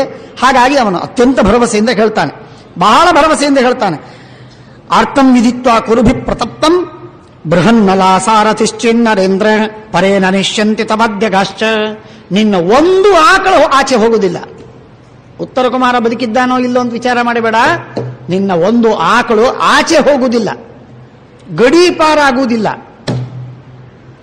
ಅರ್ಜುನ ಅಲ್ಲಿ ಹೋಗಿದ್ರೆ, ಬೃಹನ್ನಲ ಹೋಗಿದ್ರೆ, ಬೃಹನ್ನಲ ಷಂಡ ಆದರೆ ಭಾರಿ ಸಮರ್ಥ ಇದ್ದಾನವನು, ಬೇಕಾದ್ ಮಾಡ್ಲಿಕ್ಕೆ ಸಮರ್ಥ. ಸರ್ವಾನ್ ಮಹೀಪಾನ್ ಸಹಿತಾನ್ ಕುರುಶ್ಚ. ಹೇಳ ಮಾತು ಅರ್ಜುನ ಅಂತ ಹೇಳೋದೊಂದು ಬಿಟ್ಟು ಎಲ್ಲ ಹೇಳ್ತಾ ಇದ್ದಾನೆ, ಎಲ್ಲ ಓಪನ್ ಮಾಡಿದ್ದಾನೆ. ಹೇಳ್ತಾನೆ, ಎಲ್ಲಾ ರಾಜರನ್ನ, ಕೌರವರನ್ನ, ದೇವತೆಗಳನ್ನ, ಅಸುರರನ್ನ, ನಾಗರನ್ನ, ಯಕ್ಷರನ್ನ ಗೆಲ್ಲುವುದಕ್ಕೆ ಒಬ್ಬ ಸಮರ್ಥನಾಗ್ತಾನೆ. ನಿನ್ನ ಕುಮಾರ, ನಿನ್ನ ಮಗ ಉತ್ತರ ಕುಮಾರ ಒಬ್ಬ ಸಮರ್ಥನಾಗ್ತಾನೆ. ಬೃಹನ್ನಲ ಸಾರಥಿಯಾಗಿ ಹೋದದ್ದಕ್ಕೆ. ನಿನ್ನ ಮಗ ನೋಡು, ಸುದ್ದಿ ಬಂದೇ ಬಿಡುತ್ತೆ. ಈಗ ಉತ್ತರ ಕುಮಾರನಿಗೆ ಗೆಲುವಾಯಿತು, ಎಲ್ಲ ಕೌರವರು ಓಡಿ ಹೋದ್ರು, ಪಲಾಯನ ಮಾಡಿದ್ರು, ಸುದ್ದಿ ಬರುತ್ತೆ ನಿನಗೆ. ಕದಾಚಿತ್ ಆ ಕೌರವರು ಸತ್ತೋದ್ರು ಹೋಗಿರ್ತಾರೆ, ಗೊತ್ತಿಲ್ಲ. ಬದುಕಿದ್ರೆ ಹೆಚ್ಚಿನ ಆಶ್ಚರ್ಯನೇ ಅದು. ಹಾಗಾಗಿ ಏನ್ ಭಯಪಡಬೇಕಾಗಿಲ್ಲ ಅಂತಂತಾನೆ. ಸರ್ವಥಾ ಕುರುವಶ್ಚಾಪಿ ಏಚಾನ್ಯೇ ತನ್ನಿರ್ಜಿತಾನ್ ಶುತ್ವ ನ ಸ್ಥಾಸ್ಯಂತಿ ಕಥಂಚನ ಅಥೋತ್ತರೇಣ ಪ್ರಹಿತಾ ದೂತಾಸ್ತೆ ಶೀಘ್ರಗಾಮಿನಃ. ಶೀಘ್ರದಲ್ಲಿ ಬರ್ತಾ ಇದ್ದಾರೆ. ಉತ್ತರ ಕುಮಾರ ಕಳಿಸಿದ ದೂತರೆಲ್ಲ ಬಂದರು. ವಿರಾಟ ನಗರಂ ಪ್ರಾಪ್ಯ ಜಯಂ ಪ್ರಾವೇದಯಂಸ್ತದ. ವಿರಾಟ ನಗರಕ್ಕೆ ಬಂದು ಎಲ್ಲ ಗೆಲುವಾಗಿದೆ, ಭಾರಿ ಉತ್ತಮವಾದ ಯುದ್ಧವಾಡಿದ್ದಾನೆ. ಎಲ್ಲರೂ ಸೋತಿದ್ದಾರೆ, ಕೌರವರು ಪಲಾಯನ ಮಾಡಿದ್ದಾರೆ. ತಿರುಗಿ ಬರ್ತಾ ಇದ್ದಾನೆ ಉತ್ತರ ಕುಮಾರ. ಉತ್ತರ ಸಹಸೂತೇನ ಕುಶಲೀಚ ಪರಂತಪಃ. ನಿನ್ನ ಮಗ ಕಂಕ ಹೇಳ್ತಾನೆ, ದೈವವಶಾತ್ ನಿನ್ನ ಮಗ ಗೆದ್ದಿದ್ದಾನೆ, ದೈವದಿಂದ ಕೌರವರು ಸೋತಿದ್ದಾರೆ, ದೈವದಿಂದ ನಿನ್ನ ಆಕಳಗಳೆಲ್ಲ ತಿರುಗಿ ಬಂದಿವೆ, ದೈವಾತ್ ನೀನು ಗೆದ್ದಿದ್ದಿ ಅಂದ್ರೆ ಒತ್ತಿ ಒತ್ತಿ ಹೇಳೋದು. ಅಂದ್ರೆ ಉತ್ತರ ಕುಮಾರ ಅತ್ಯಂತ ಹೇಳಿ ಪುಕ್ಕ, ಅವನಿಂದ ಏನಾಗತಕ್ಕದ್ದಲ್ಲ. ಕರ್ಮಧರ್ಮ ಸಂಯೋಗದಿಂದ ಈ ಬೃಹನ್ನಲ ಷಂಡನನ್ನ, ಅರ್ಜುನನನ್ನ ಇಲ್ಲಿ ಬಿಟ್ಟು ಹೋಗಿದ್ದು. ಹಾಗಾಗಿ ಅವನು ಹೋದದ್ದಕ್ಕೆ ಎಲ್ಲ ಸುಖವಾಗಿದೆ, ಚಿತ್ರಬೇಡ ಅಂತ ಹೇಳಿ ಒತ್ತಿ ಒತ್ತಿ ತಿಳಿ ಹೇಳ್ತಾ ಇದ್ದಾನೆ. ನಾದ್ಭುತಂತು ಯನ್ನೇಹಂ ಯತ್ತೇ ಪುತ್ರೋ ಅಜಯತ್ ಕುರೂನ್ ಧ್ರುವ ಏವ ಜಯಸ್ತಸ್ಯ ಯಸ್ಯ ಎಂತ ಬೃಹನ್ನಲ. ಉತ್ತರ ಕುಮಾರ ಗೆದ್ದದ್ದು ಆಶ್ಚರ್ಯವಲ್ಲ, ಸೋತಿದ್ರೆ ಆಶ್ಚರ್ಯ. ಯಾಕೆಂದ್ರೆ ಬೃಹನ್ನಲ ಸಾರಥಿಯಾಗಿ ಹೋದ ಮೇಲೆ ಯಾರೂ ಸೋಲ್ಲಿಕ್ಕೆ ಸಾಧ್ಯವಿಲ್ಲ. ತಿಳ್ಕೊ, ಅವನಿಗೇನು ಒಂದು ಬಾಣ ಕೈಯಲ್ಲಿ ಹಿಡಿಲಿಕ್ಕೆ ಬರದೇ ಇದ್ರೂ ಕೂಡ ಸೋಲುವುದಿಲ್ಲ. ಇದು ನಿಶ್ಚಿತ ಇತ್ತು. ಯಾಕೆ? ಬೃಹನ್ನಲ ಸಾರಥಿಯಾಗಿ ಹೋಗಿದ್ದಾಳೆ, ಅಥವಾ ಹೋಗಿದ್ದಾನೆ, ಅಥವಾ ಹೋಗಿದೆ. ವಸ್ತುತಃ ಹೋಗಿದ್ದಾನೆ. ಈಗ ನೋಡ್ಲಿಕ್ಕೆ ಹೆಣ್ಣಿನ ವೇಷ ಆದ್ದರಿಂದ ಹೋಗಿದ್ದಾಳೆ. ಆದರೆ ಅಂದದ್ದು ತನ್ನ ಹೇಳಿಕೊಂಡದ್ದು ನಪುಂಸಕ, ಹಾಗಾಗಿ ಹೋಗಿದೆ. ಕೆಲವರಿಗೆ ಮರಾಠಿ ಮಂದಿಗೆ ಕನ್ನಡ ಬರುವುದಿಲ್ಲ, ಹಾಗಾಗಿ ನನ್ನ ಗಂಡ ಅಲ್ಲಿ ಹೋಗಿದೆ ಅಂತ ಹೇಳ್ತಿರ್ತಾನೆ. ವಿಚಿತ್ರ ಇರ್ತದೆ, ಏನ್ ಮಾಡೋದು, ಹಾಗಾಗಿ ನಡೀತಿರ್ತದೆ. ಹಾಗೆ ಈಗ ಅರ್ಜುನ ಹೋಗಿದೆ. ಯಸ್ಯ ಎಂತ ಧ್ರುವ ಏವ ಜಯಸ್ತಸ್ಯ ಯಸ್ಯ ಎಂತ ಬೃಹನ್ನಲ ಯಾವನ ಸಾರಥಿಯಾಗಿ ಹೋಗಿದ್ದಾನೆ ಅವನು ಎಂದೆಂದಿಗೂ ಸೋಲ್ಲಿಕ್ಕೆ ಸಾಧ್ಯವಿಲ್ಲ. ದೇವೇಂದ್ರ ಸಾರಥಿ ಮಾತಲಿ ಮಹಾಪರಾಕ್ರಮಿ, ಆದರೆ ಆ ಮಾತಲಿ ನಮ್ಮ ಬೃಹನ್ನಲೆಗೆ ಸಮಾನವಲ್ಲ. ದಾರುಕ ಕೃಷ್ಣನ ಸಾರಥಿ, ಮಹಾಪರಾಕ್ರಮಿ, ಅತ್ಯಂತ ಕುಶಾಗ್ರಮತಿ, ಭಾರೀ ವಿವೇಕಿ, ಇಷ್ಟು ಚಾಣಾಕ್ಷ. ಇಬ್ಬರ ಕಥೆ ನಾವು ಕೇಳ್ತೇವೆ. ಆ ದಾರುಕ, ದೇವರ ಸಾರಥಿಯಾದ ದಾರುಕ ಮತ್ತು ಇಂದ್ರನ ಸಾರಥಿಯಾದ ಮಾತಲಿ, ಇವರಿಬ್ಬರ ಕಥೆಯನ್ನು ಕೇಳ್ತೇವೆ. ಸಾರಥ್ಯ ಮಾಡುವುದು ಅಂತಂದ್ರೆ ವೇಗದಿಂದ ನಡೆಸುವುದು ಮಾತ್ರವಲ್ಲ, ಯುದ್ಧದಲ್ಲಿ ಬಾಣ ಬರ್ತಿರ್ತದೆ. ಬಾಣ ಬರ್ತಾ ಇರುವಾಗ ತನಗೆ ಬಾಣ ತಾಕಿಸಿಕೊಳ್ಳದಂತೆ ತನ್ನನ್ನು ತಾನು ಸಂರಕ್ಷಣೆ ಮಾಡಿಕೊಳ್ಳಬೇಕು. ತನ್ನ ರಥದಲ್ಲಿ ಕೂತಿರುವ ರಥಿಕ ಅವನಿಗೆ ರಕ್ಷಣೆ ಮಾಡುವಂತಹ ಉಪಾಯಗಳನ್ನೆಲ್ಲ ತಿಳ್ಕೊಂಡಿರ್ಬೇಕು. ಅದೆಲ್ಲ ತಿಳ್ಕೊಂಡಿದ್ರೆ ಮಾತ್ರ ಅವನ ಸಾರಥಿಯಾಗಲಿಕ್ಕೆ ಯೋಗ್ಯ. ಇಲ್ಲದೇ ಇದ್ರೆ ಯುದ್ಧದಲ್ಲಿ ಸಾರಥಿಯಾಗಲಿಕ್ಕೆ ಯೋಗ್ಯನಲ್ಲ. ಸುಮ್ಮನೆ ಏನೋ ಮೈದಾನಿನಲ್ಲಿ ಬೇಕಾದಷ್ಟು ಓಡಾಡಿಸ್ಬೋದು, ಸುಖವಾಗಿ ಆನಂದವಾಗಿ ಮೈದಾನದಲ್ಲಿ ಬೇಕಾದಷ್ಟು ವೇಗದಿಂದ ಓಡಿಸಬಹುದು. ಅದಲ್ಲ, ಇದು ಬೇರೆ ಸ್ಪೆಷಲ್ ಆಗಿ. ಕೃಷ್ಣಸ್ಯ ಸಾರಥಿಶ್ಚ ಇವ ಬೃಹನ್ನಲಯ ಸಮೌ. ಆದ್ದರಿಂದ ಸಂತೋಷಯಿತ್ವ ದೂತಾಂಸ್ತಾನ್. ಯಾವ ದೂತರು ಬಂದು ಸುದ್ದಿ ಹೇಳಿದರೋ ಉತ್ತರ ಕುಮಾರ ಗೆದ್ದಿದ್ದಾನೆ, ಕೌರವರು ಸೋತಿದ್ದಾರೆ ಅಂತ, ಅವರಿಗೆ ಬೇಕಾದಷ್ಟು ಧನಧಾನ್ಯಗಳನ್ನು ಕೊಟ್ಟದ್ದಾಯಿತು. ಉತ್ತರಸ್ಯ ಜಯಾತ್ಪ್ರೀತೋ ವಿರಾಟ ಪ್ರತ್ಯಭಾಷತ. ಉತ್ತರ ಕುಮಾರನಿಗೆ ಜಯವಾಗಿದೆ ಅಂತ ಕೇಳಿ ಸಂತುಷ್ಟನಾಗಿರುವ ವಿರಾಟ ಪ್ರತಿಯಾಗಿ ಹೇಳ್ತಾನೆ, ರಾಜಮಾರ್ಗ ಕ್ರಿಯಂತಾಂಚ ಪತಾಕಾಭಿರಲಂಕೃತ. ಬೇಕಾದಷ್ಟು ಪತಾಕೆಗಳನ್ನು ಹಾಕಿ ಅಲಂಕಾರ ಮಾಡಿ ಅವನಿಗೆ ಸ್ವಾಗತ ಮಾಡಬೇಕು, ಸತ್ಕಾರ ಮಾಡಬೇಕು, ಗೌರವ ಮಾಡಬೇಕು. ನನ್ನ ಮಗ ಇಂಥ ಉತ್ತಮವಾದಂತಹದ್ದು, ಮಗ ಬದುಕಿರ್ತಾನೋ ಇಲ್ವೋ ಅಂತ ಸಂಶಯ ಪಡತಕ್ಕಂತಹ ತಂದೆಗೆ ವಿರಾಟರಾಜನಿಗೆ ಉತ್ತರ ಕುಮಾರ ಬದುಕಿದ್ದಾನೆ, ಜಯವನ್ನ ಗಳಿಸಿಕೊಂಡು ಬರ್ತಾ ಇದ್ದಾನೆ ಅಂತಂದ್ರೆ ಎಷ್ಟು ಸಂತೋಷವಾಗಿರಲಿಕ್ಕಿಲ್ಲ. ಸರ್ಪ್ರೈಸ್ ಅಂದ್ರೆ ಊಹೆ ಮಾಡಲಿಕ್ಕೂ ಸಾಧ್ಯವಿಲ್ಲದ ಇದ್ದಷ್ಟು ಆಶ್ಚರ್ಯ ಅವನಿಗೆ.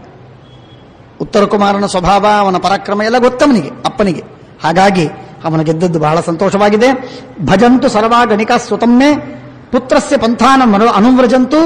ಸತ್ಕಾರ ಸ್ವಾಗತ ಮಾಡುವುದಕ್ಕೆ ಎಲ್ಲರೂ ಬರಲಿ ಅಂತ ಹೇಳಿ ಕರೀತಾನೆ. ತೇ ಬ್ರಾಹ್ಮಣ ಶಾಂತಿಪರ ಪ್ರಧಾನಾ ಸ್ವಾಧ್ಯಾಯ ವೇದ ಅಧ್ಯಯನ ಕ್ರಮಜ್ಞಾ ಸ್ವಸ್ತಿ ಕ್ರಿಯಾ ಗೀತ ಜಪ ಪ್ರಧಾನಾ. ಜಪ ಮಾಡುವ, ಸ್ವಾಧ್ಯಾಯ ಮಾಡುವ, ಕ್ರಮವನ್ನು ತಿಳಿದ ಅಂದರೆ ಸಂಹಿತ, ಪದ, ಕ್ರಮ ಇವುಗಳನ್ನೆಲ್ಲ ತಿಳಿದಂತಹ ಬ್ರಾಹ್ಮಣರು ಆಶೀರ್ವಾದ ಮಾಡುವುದಕ್ಕೆ ಆ ಮಗನ ಹತ್ತಿರ ಹೋಗಲಿ, ಎಲ್ಲರೂ ಆಶೀರ್ವಾದ ಮಾಡಿ ಅವನನ್ನು ಕರೆದುಕೊಂಡು ಬರಲಿ ಅಂತ ಆಜ್ಞೆ ಮಾಡ್ತಾನೆ. ಮತ್ಸ್ಯರಾಜ ದ್ಯೂತಂ ದಿವ್ಯಾಮ. ಲೆಕ್ಕಕ್ಕೆ ಕೂಡೋಣ, ಬಹಳ ಖುಷಿಯಾಗಿದೆ, ಮಗ ಗೆದ್ದಿದ್ದಾನೆ ಅಂತ ಸಂತೋಷ ಪಟ್ಟಿದ್ದಾನೆ, ಆದ್ದರಿಂದ ನಾವು ಜೂಜಾಟ ಆಡೋಣ, ಕೂಡೋಣ ಅಂತ ಹೇಳಿ ಪಗಡಿ ಆಟಕ್ಕೆ ಕೂಡೋಣ ಅಂತ ಧರ್ಮರಾಜನಿಗೆ ಕರೀತಾನೆ. ಧರ್ಮರಾಜನಿಗೆ ಕರೆದಾಗ ಅಕ್ಷಾನಾಹರ ಸೈರಂಧ್ರಿ ಆಸನಂ ಚೋಪಕಲ್ಪಯ. ಸೈರಂಧ್ರಿಗೆ ಹೇಳ್ತಾನೆ, ನನಗೂ ಆ ಕಂಕನಿಗೂ ಇಬ್ಬರಿಗೂ ಆಸನವನ್ನು ಹಾಕು, ನಾವಿಬ್ರು ಕೂತ್ಕೊಂಡು ಲೆತ್ತ ಆಡಬೇಕು ನಾವು. ಆಗ ಧರ್ಮರಾಜನಿಗೆ ಅತೀ ಕಹಿ ಅನುಭವ. 13 ವರ್ಷದ ಲಿವಿ ಒದ್ದಾಡುವಂತಹ ಕಹಿ ಅನುಭವವನ್ನ ಕೊಟ್ಟದ್ದು ಜೂಜಾಟ. ಹಾಗಾಗಿ ಕೈಯೊಳಗೆ ಲೆತ್ತ ಹಿಡಿಲಿಕ್ಕೂ ಭಯ ಪಡ್ತಿದ್ದ ಅವನು ಧರ್ಮರಾಜ. ಅಷ್ಟು ಭಯವಾಗಿದೆ. ಅವನು ಹೇಳ್ತಾನೆ, ನದೇವಿತವ್ಯಂ ಭ್ರಷ್ಟೇನ ಕಿತವೇನೇತೇನ ಶ್ರುತಂ. ಜೂಜಾಟವನ್ನ, ಈ ಲೆತ್ತವನ್ನು ತೆಗೆದುಕೊಂಡು ಸರ್ವಥಾ ಆಡತಕ್ಕದ್ದಲ್ಲ, ಅದರೊಳಗೂ ಹರ್ಷವಾದಾಗ ಸಂತೋಷದ ಭರದಲ್ಲಿ ಆಡತಕ್ಕದ್ದಲ್ಲ, ಮತ್ತಷ್ಟು ಅನರ್ಥವಾಗತ್ತೆ. ಆದ್ದರಿಂದ ನತ್ವಾ ಮಧ್ಯ ಮುದಾಯುಕ್ತಂ ಅಹಂ ದೇವಿತು ಮುತ್ಸಹೆ. ನೀನು ಸಂತೋಷದಲ್ಲಿದ್ದಿ, ಈಗ ನಾನು ನಿನ್ನ ಜೊತೆಗೆ ಆಡುವ ಅಪೇಕ್ಷೆ ನನಗಿಲ್ಲ, ಆದ್ದರಿಂದ ಬಿಟ್ಬಿಡೋಣ. ವಿರಾಟ ಹೇಳ್ತಾನೆ, ಸ್ತ್ರೀಯೋ ಗಾವೋ ಹಿರಣ್ಯಂಚ ಯಚ್ಚಾನ್ಯದ್ವಸು ಕಿಂಚನ ನಮೇ ಕಿಂಚಿತ್ ತ್ವಯಾ ಕಾರ್ಯಂ ಮಂತರೇಣಾಪಿ ದೇವಿತಂ ಕಿಂತೆ ದ್ಯೂತೇನ ರಾಜೇಂದ್ರ ಬಹುದೋಷೇಣ ಮಾನದ. ಎಷ್ಟು ಹೇಳಿ ನಿನಗೆ, ಜೂಜಾಟ ಅಂತನ್ನೋದು, ದ್ಯೂತ ಅಂತನ್ನೋದು ಬಹಳ ದೊಡ್ಡ ದುಷ್ಟವಾದ ಕೆಲಸ, ಬಹಳ ಕೆಟ್ಟ ಕೆಲಸ. ನನಗೆ ಗೊತ್ತದು, ಅದರಿಂದ ಏನು ಅಂತನ್ನೋದು ಗೊತ್ತು. ನಾನು ಹೇಳ್ತೇನೆ ನಿನಗೆ, ನಾನು ಕಣ್ಣಾರೆ ನೋಡಿದ್ದು ಹೇಳ್ತೇನೆ. ವಿರಾಟರಾಜನಿಗೆ ಹೇಳ್ತಾನೆ, ನಾನು ಕಣ್ಣಾರೆ ನೋಡಿದ್ದು ಹೇಳ್ತೇನೆ. ನಮ್ಮ ಸ್ವಾಮಿ ಧರ್ಮರಾಜ, ಕೇಳಿಯಲ್ಲ ಹೆಸರು, ಆ ಧರ್ಮರಾಜ ಅವನು ಜೂಜಾಡಿದ್ದಕ್ಕೆ 12 ಅಲ್ಲ 13 ವರ್ಷಗಳವರೆಗೆ ಒದ್ದಾಡೋ ಪ್ರಸಂಗ ಬಂತವನಿಗೆ. ನಮ್ಮ ಸ್ವಾಮಿ, ನಮ್ಮ ರಾಜ, ನಾವಲ್ಲೇ ಇದ್ವಿ. ಧರ್ಮರಾಜ ಹೇಳ್ತಾ ಇದ್ದಾನೆ, ನಾವು ಧರ್ಮರಾಜನ ಹತ್ರನೇ ಇದ್ವಿ. ಅವನು ಜೂಜಾಡಿದ್ದಕ್ಕೆ 12 ವರ್ಷ ಕಾಡಿಗೆ ಹೋಗೋ ಪ್ರಸಂಗ ಬಂತವನಿಗೆ. ಆದ್ದರಿಂದ ಜೂಜೂ ಅಂತ ಅನ್ಬೇಡ, ಬಾಯಿಲೇ ಅನ್ಬೇಡ ಅಂತ ಹೇಳಿ ಅವನು ಹೇಳ್ತಾನೆ. ಶ್ರುತೋವಾ ಯದಿವಾ ದೃಷ್ಟ ಎಂದಾದ್ರೆ ಕೇಳಿದ್ದೇನೆ, ಕೇಳಲಿಕ್ಕೆ ಬೇಕು. ನೋಡಿ ಏನೆಂದಾದ್ರು ಧರ್ಮರಾಜನನ್ನ?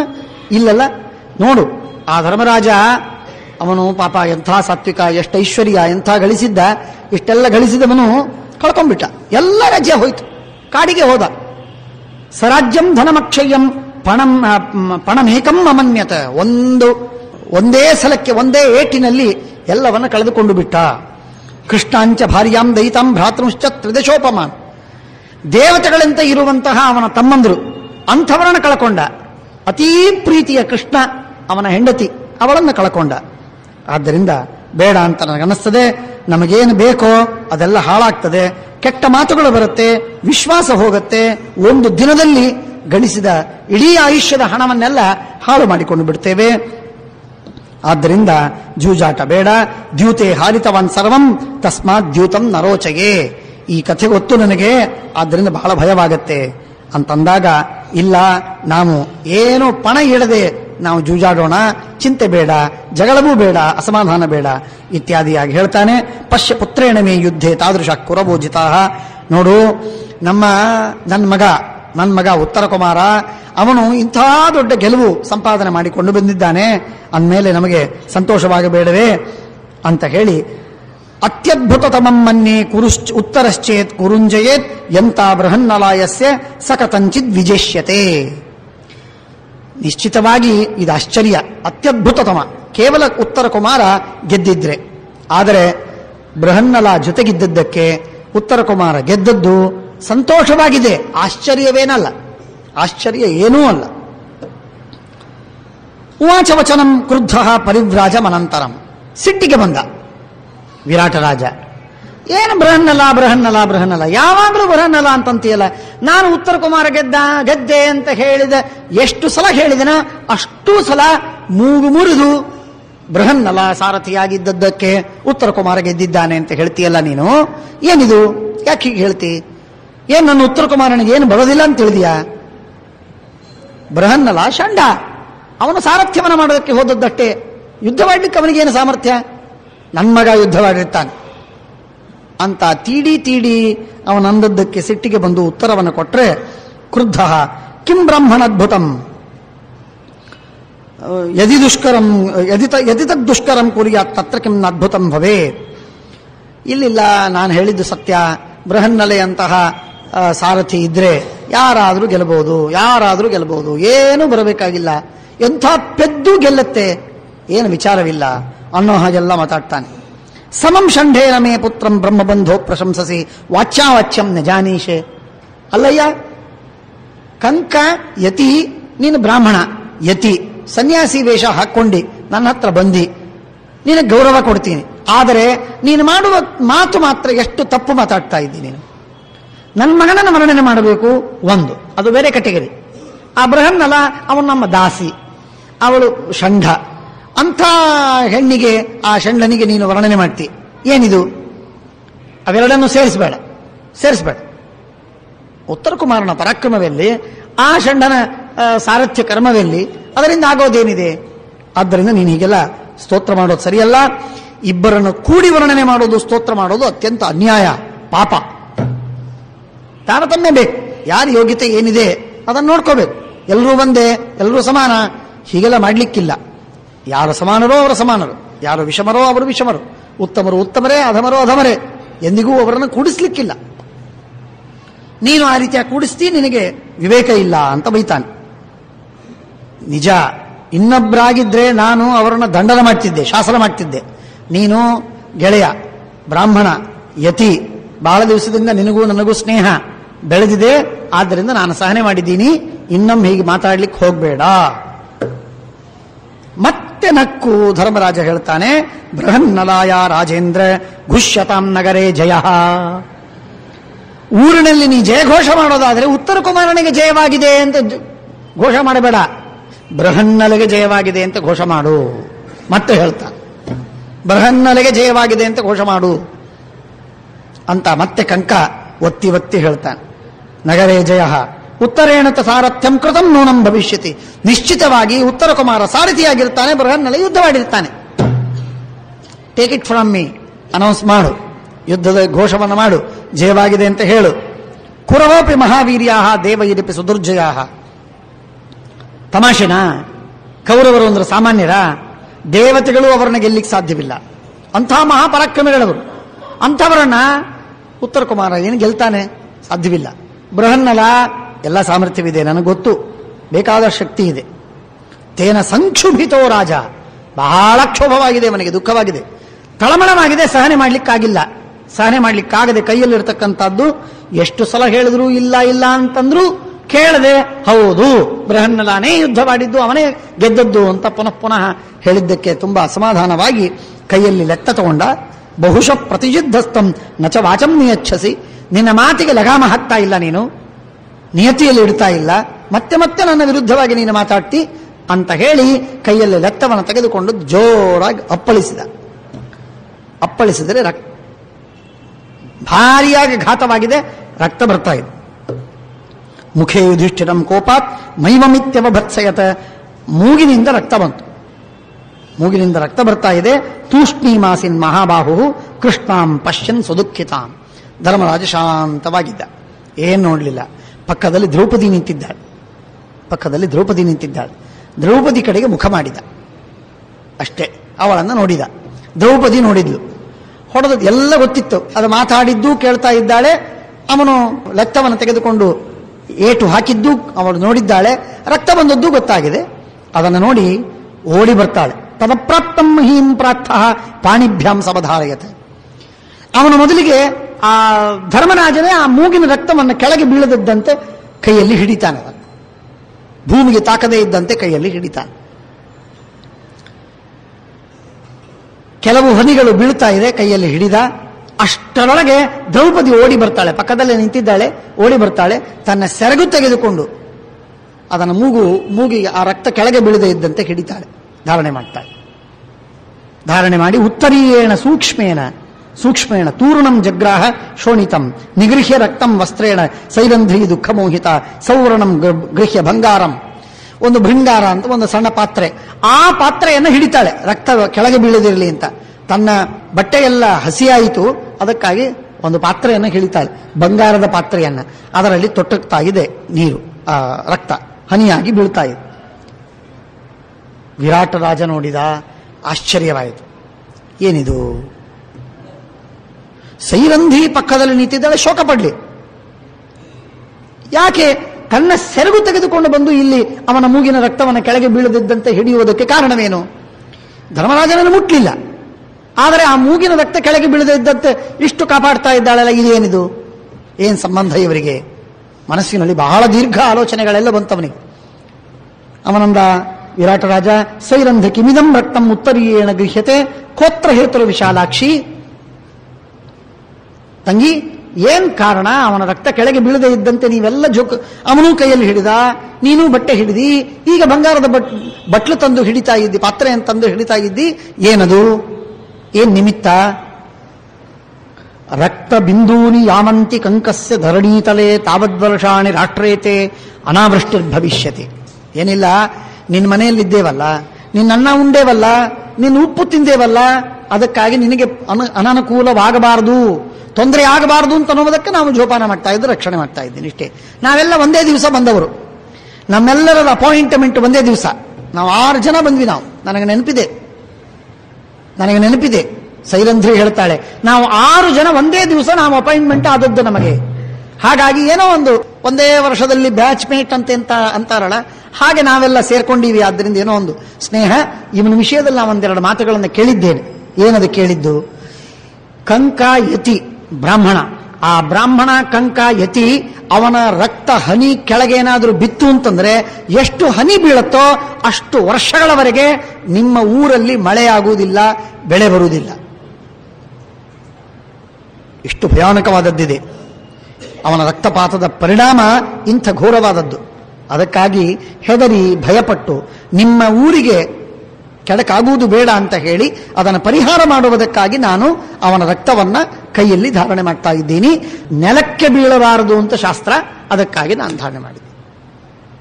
ಹೇಳ್ತಾಳೆ ಇನ್ನೊಂದು ಮಾತು, ಏತನ್ ನಿಮಿತ್ತಂ ಮಾತ್ಸ್ಯಂದ್ರ ಕಂಕಸ್ಯ ರುಧಿರಮ್ಮಯ ಗೃಹೀತ ಮುತ್ತರೀಯೇಣ ವಿನಾಶೋ ಮಾ ಭವೇತ್ತವ ಯತೀಶಂ ಯೋ ವಿಹನ್ಯೇತ.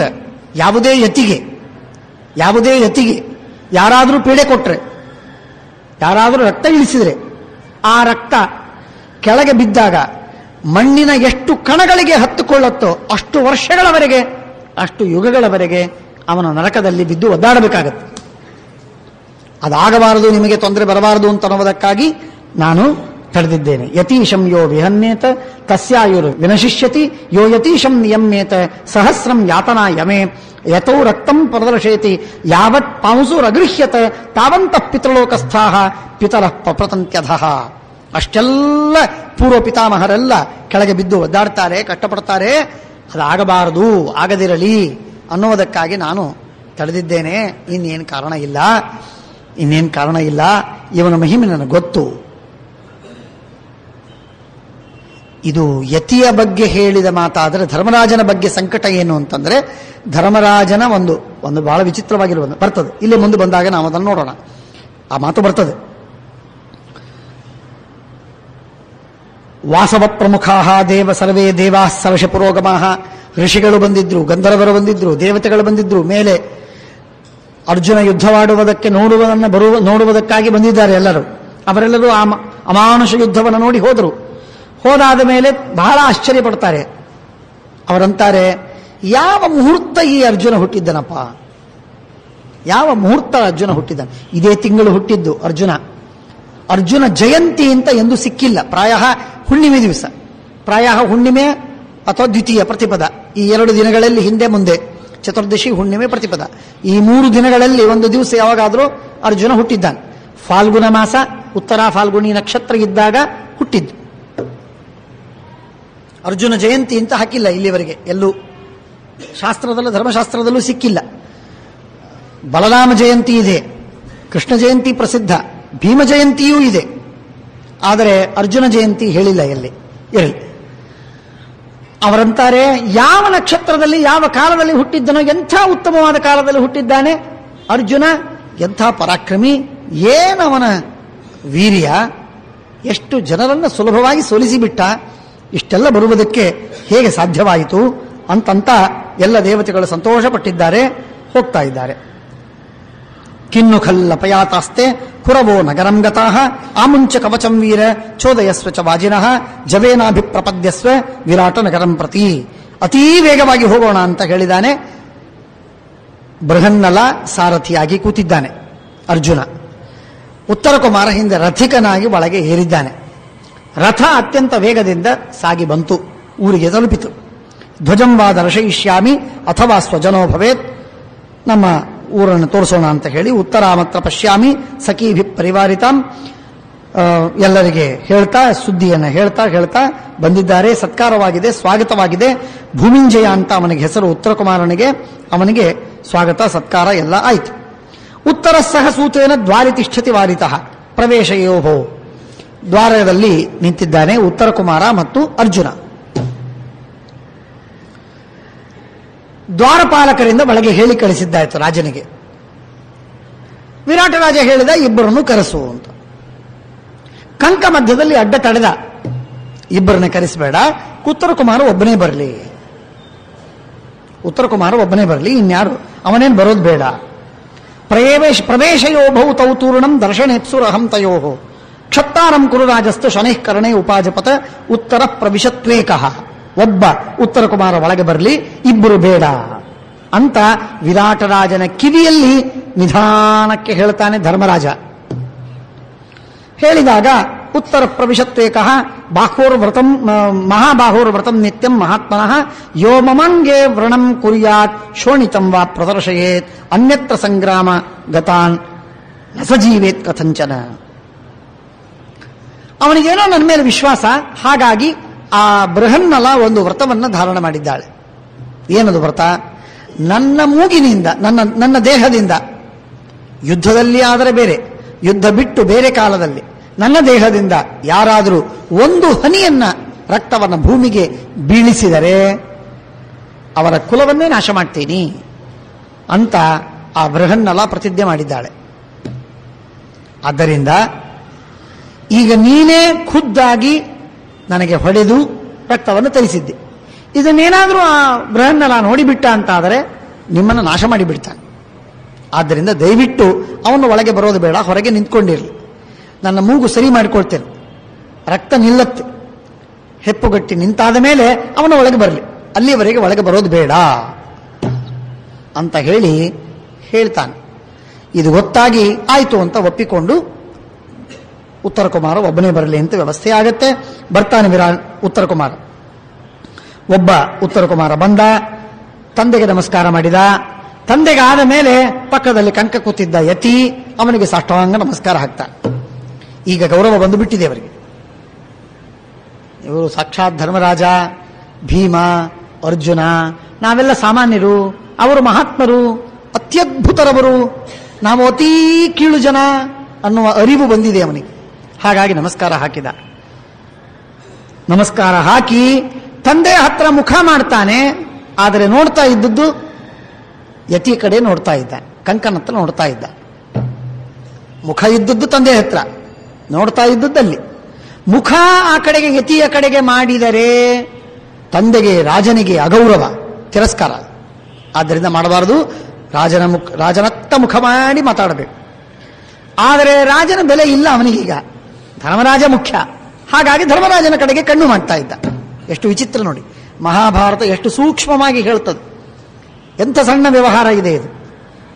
ಅದಕ್ಕೆ ಹೇಳ್ತಾರೆ, ಪಶ್ಯನ್ ಯುಧಿಷ್ಠಿರಂ ದೃಷ್ಟ್ಯ ವಕ್ರಯ ಚರಣಂ ಪಿತುಃ ಅಭಿವಾದ್ಯ ತಥೋ ದೃಷ್ಟ ಕಂಕಸ್ಯ ರುಧಿರಪ್ಲುತಂ. ಅವನಿಗೆ ರಕ್ತ ಬಂದದ್ದು ಕಂಡಿತು. ರಕ್ತ ಬಂದದ್ದು ಕಂಡ ತಕ್ಷಣಕ್ಕೆ ಮನಸ್ಸಿಗೆ ದುಃಖವಾಯಿತು. ಎಲ್ಲ ಇಮೇಜೇ ಬದಲಾಗಿದೆ. ಈಗ ಧರ್ಮರಾಜ ಇವನು, ಯತಿಯಲ್ಲ, ಸಾಮಾನ್ಯನಲ್ಲ, ಯಾರೋ ಬ್ರಾಹ್ಮಣನಲ್ಲ. ಹಾಗಾಗಿ ಇವನ ಮುಖದಲ್ಲಿ ಮೂಗಿನಲ್ಲಿ ರಕ್ತ ಬಂದಿದೆ ಅಂತ ಅನ್ನೋದನ್ನು ನೋಡಿ ಬಹಳ ದುಃಖಪಟ್ಟ. ಹೃದಯ ಅದಹ್ಯತ ತದ ಅಂದ. ಯಾರು ಇವನಿಂದ ಮೂಗಿನಿಂದ ರಕ್ತ ತರಿಸಿದ್ದಾರೆ, ಸಾಯೋದಕ್ಕೆ ಅವರು ಹೊರಟಾರೇನವರು, ಅವಿವೇಕಿಗಳವರು. ಶುರು ಮಾಡಿದ ಮಾತಾಡೋದಕ್ಕೆ. ಖೇನಾಯಂ ತಾಡಿತಃ ಕಂಕಃ ಖೇನ ಪಾಪಮಿದಂ ಕೃತಂ. ಹಾವಿನ ತಲೆ ಮೇಲೆ ಕಾಲಿಟ್ಟವರಂತೆ ಧರ್ಮರಾಜನ ಮೂಗಿನಿಂದ ರಕ್ತವನ್ನು ತರಿಸಿದ್ದಾರಲ್ಲ, ಯಾರವರು ಪಾಪಿಗಳವರು ಅಂತ ಬೀತಾ ಇದ್ದಾನೆ. ವಿಚಾರ ಮಾಡಿದೆ. ಆಗ ಬಹಳ ದುಃಖವಾಯಿತು ಅವನಿಗೆ, ಭಯಗೊಂಡ, ಅಸಮಾಧಾನವಾಗಿದೆ ವಿರಾಟರಾಜನಿಗೆ. ಉತ್ತರ ಕುಮಾರ ಹೀಗೆಲ್ಲ ಮಾತಾಡ್ತಾ ಇದ್ದಾನೆ, ಏನಿದು, ಏನ್ ಸಂಗತಿ ಗೊತ್ತಾಗ್ತಾ ಇಲ್ಲ ಅವನಿಗೆ. ಏನೇನೋ ಕನ್ಫ್ಯೂಷನ್. ಆ ಕಡೆಗೆ ಧರ್ಮರಾಜ ತನ್ನ ರಕ್ತ ಹಿಡ್ಕೊಂಡ, ಈಚೆ ಸೈರಂಧ್ರಿ ಓಡಿ ಬಂದ್ಲು, ರಕ್ತ ಹಿಡ್ಕೊಂಡ್ಲು. ಆಮೇಲೆ ಅವನು ಬೃಹನ್ನಲ ಬಂದ್ರೆ ರಕ್ತ ಬಂದವರು ಎಲ್ಲರನ್ನು ಕೊಂದಾಕ್ಬಿಡ್ತಾನೆ ಅಂತ ಅಲ್ಲಿ ಅವನೇನೋ ಸುದ್ದಿ ಹೇಳಿದ್ದಾನೆ. ಈ ಉತ್ತರ ಕುಮಾರ ನನ್ನನ್ನು ಬೈತಾ ಇದ್ದಾನೆ. ಏನಿದು ಗೊಂದಲ, ಏನ್ ಕನ್ಫ್ಯೂಷನ್ ಗೊತ್ತಾಗ್ತಾ ಇಲ್ಲ, ತಿಳಿತಾ ಇಲ್ಲ, ತಿಳಿದೇ ಉಳಿತಾ ಇಲ್ಲ. ಹಾಗಾಗಿ ಮಧ್ಯದಲ್ಲಿ ಇದ್ದಾನೆ. ಸಂಶಯಾತ್ ನಿವೃತ್ತ ನಿಶ್ಚಯಂಚ ಅಪ್ರಾಪ್ತ, ಮಧ್ಯದಲ್ಲಿದ್ದಾನೆ. ಅಂಥ ಅವಸ್ಥೆಯಲ್ಲಿ ಒದ್ದಾಡ್ತಾ ಇದ್ದಾನೆ, ಕಟ್ಟಪಡ್ತಾ ಇದ್ದಾನೆ.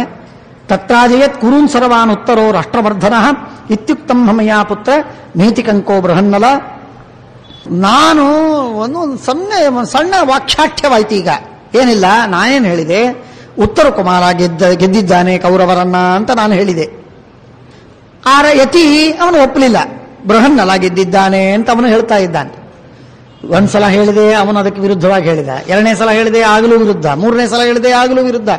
10 ಸಲ ಹೇಳಿದ್ರು ವಿರುದ್ಧವಾಗಿ ಮಾತಾಡಿದೆ. ಸಿಟ್ಟು ಬಂತು ನನಗೆ, ಲೆತ್ತ ತೆಗೆದುಕೊಂಡೆ, ಹೊಡೆದೆ, ಮೂಗಿನಿಂದ ರಕ್ತ ಬಂದಿದೆ. ಅಪ್ಪ, ತಪ್ಪು ಕೆಲಸ ಮಾಡಿದ್ರಿ ನೀವು, ಬಹಳ ತಪ್ಪು ಕೆಲಸ ಮಾಡಿದ್ರಿ.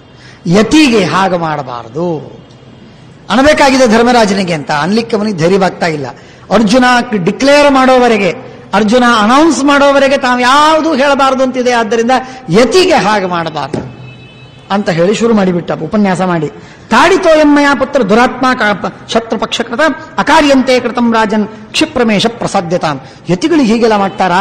ಛೇ ಛೇ ಛೇ ಛೇ, ಮಾಡಬಾರ್ದು. ಉಂಟಾ ಎಂದಾದರೂ? ಛೇ ಛೇ, ಮಾಡಬಾರ್ದು. ನಮಸ್ಕಾರ ಮಾಡು, ಬೇಡ ಅಂತ ಹೇಳು, ಕ್ಷಮೆ ಬೇಡಿಕು, ಹಾಗೆ ಹೀಗೆ ಅಂತೆಲ್ಲ ಹೇಳ್ತಾನೆ. ಪ್ರಣಮ್ಯ ಪಾದಯೋರಸ್ಯ ದಂಡವಚ್ಯುತಿ ಮಂಡಲೆ. ಕಾಲಿಗೆ ಬಿದ್ದು ನಮಸ್ಕಾರ ಮಾಡಿ ಸಾಷ್ಟಾಂಗ ಪ್ರಣಾಮ ಮಾಡಿ ಹೇಳಿಬಿಡ್ತಾನೆ. ಗೊತ್ತಿಲ್ಲ ಏನಾಗತ್ತೆ, ಏನೂ ಗೊತ್ತಿಲ್ಲ. ಆದ್ದರಿಂದ ಹೇಳಿಬಿಟ್ಟ. ಪ್ರಗೃಹ್ಯ ಪಾದವು ಪಾಣಿಭ್ಯಾಂ ಅಯಂ ತಾವತ್ ಪ್ರಸಾದ್ಯತಾಂ. ನಾನು ತಪ್ಪು ಮಾಡಿದೆ, ಆದ್ದರಿಂದ ನನ್ನನ್ನು ಕ್ಷಮೆ ಮಾಡಿ. ಏನಿಲ್ಲ. ಉತ್ತರ ಕುಮಾರ ಹೇಳ್ತಾನೆ, ಅಪ್ಪ ನೀನು ನಮಸ್ಕಾರ ಮಾಡು. ನಮಸ್ಕಾರ ಮಾಡಿದ ಮೇಲೆ ಅವರು ತಮ್ಮ ಬಲಗೈಯಿಂದ ನಿಮ್ಮ ತಲೆ ಮುಟ್ಟಿ ನಿನ್ನ ದೇಹವನ್ನು ತಟ್ಟಿ ನೀನು ಮಾಡಿದ ಅಪರಾಧವನ್ನು ನಾನು ಕ್ಷಮೆ ಮಾಡಿದ್ದೇನೆ ಅಂತ ಹೇಳೋವರೆಗೆ ಬಿಡಬೇಡ. ಕ್ಷಮೆ ಮಾಡಬೇಕು ಅವರು, ಆಮೇಲೆ ನಾವು ಬದುಕ್ತೇವೆ. ಇಲ್ಲದೆ ಇದ್ರೆ ಬದುಕೋದೇ ಸಾಧ್ಯವಿಲ್ಲ ನಮಗೆ. ದಕ್ಷೇಣ ಪಾಣಿನ ಸ್ಪೃಷ್ಟ ಶಪೇತ್ವಾಂ ಕ್ಷಪಿ ಕ್ಷಮಿತಮ್ಮಯ ಇತಿ ಯಾವದ್ವದೇತ್ ಕಂಕಃ. ಹೀಗೆ ಹೇಳುವವರೆಗೆ ಅಯಂ ತಾವತ್ ಪ್ರಸಾದ್ಯತಾಂ, ಅಲ್ಲಿಯವರೆಗೆ ಅವನಿಗೆ ಸಮಾಧಾನಗೊಳಿಸಬೇಕು. ನೀವು ನಮಸ್ಕಾರ ಮಾಡಿ ಕಾಲಿಗೆ ಬಿದ್ದಿರಬೇಕು. ಬಲಗೈಯಿಂದ ಮುಟ್ಟಿ ನಾನು ಕ್ಷಮೆ ಮಾಡಿದೆ ಅಂತ ಹೇಳಬೇಕವನು. ಹೇಗಿದೆ ನೋಡಿ ಎಲ್ಲ ಶಾಸ್ತ್ರೀಯ ಧರ್ಮಶಾಸ್ತ್ರದ ಅಥವಾ ರಿವಾಜುಗಳೆಲ್ಲ. ಚಿರಂ ಕ್ಷಾಂತಮ್ಮಯ ರಾಜ್ಯಂ. ನಮಸ್ಕಾರ ಮಾಡಿದ, ಬೇಡಿಕೊಂಡ, ಪ್ರಾರ್ಥನೆ ಮಾಡಿದ, ಎಲ್ಲ ಆಯಿತು.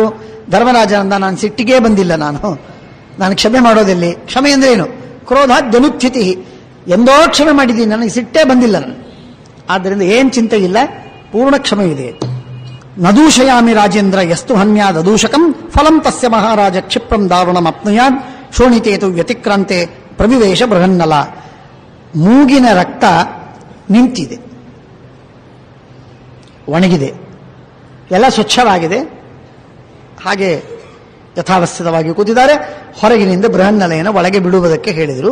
ಆಗ ಅರ್ಜುನ ಒಳಗೆ ಪ್ರವೇಶ ಮಾಡ್ತಾನೆ. ಪ್ರವೇಶ ಮಾಡಿದ, ಮಾತಾಡಿದ, ಹೇಳಿದರು.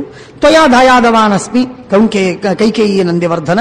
ಬಹಳ ಸಂತೋಷವಪ್ಪ, ಕರ್ಣನ ಜೊತೆಗೆ ಹೇಗೆ ಯುದ್ಧ ಮಾಡಿದೆಯೋ, ಎಂಥ ಪರಾಕ್ರಮಿ ಅವನು. ದ್ರೋಣಾಚಾರ್ಯರು, ಅಬ್ಬಬ್ಬಾ, ಭೀಷ್ಮಾಚಾರ್ಯ ಹೆಸರೇ ಕೇಳಿದರೆ ಭಯವಾಗತ್ತೆ. ಅಂಥ ಭೀಷ್ಮಾಚಾರ್ಯ ಜೊತೆಗೆ ಯುದ್ಧ, ಒಬ್ಬೊಬ್ಬರೂ ಅಸಾಧಾರಣರು, ಅಂಥವರ ಜೊತೆಗೆ ಯುದ್ಧ ಮಾಡಿದೆಯಲ್ಲ, ಆಶ್ಚರ್ಯವಪ್ಪ. ನಮಯ ನಿರ್ಜಿತಾಗಾವಹ, ಸ್ಪಷ್ಟವಾಗಿ ಹೇಳಿಬಿಡ್ತಾನೆ. ಬೃಹನ್ನಲ ನಿಂತಿದ್ದಾನೆ, ಕಂಕ ಕೂತಿದ್ದಾನೆ, ರಾಜ ಆಸೀನನಾಗಿದ್ದಾನೆ ಸಿಂಹಾಸನದ ಮೇಲೆ, ಉತ್ತರ ಕುಮಾರ ಇದ್ದಾನೆ, ಜನ ಎಲ್ಲ ನಿಂತಿದ್ದಾರೆ. ಎಲ್ಲರೂ ಕಣ್ಣು ರೆಪ್ಪೆ ಬಡಿಯದೆ ಅವನ ಮಾತುಗಳನ್ನು ಕೇಳ್ತಾ ಇದ್ದಾರೆ. ಅಷ್ಟು ಏಕಾಗ್ರವಾಗಿ ಕೇಳ್ತಾ ಇದ್ದಾರೆ. ಉತ್ತರ ಕುಮಾರ ತಮ್ಮ ರಾಜಪುತ್ರ ಏನಾಗಿದೆ ಸುದ್ದಿ ಎಲ್ಲ ಕೇಳಬೇಕು ಅಂತ.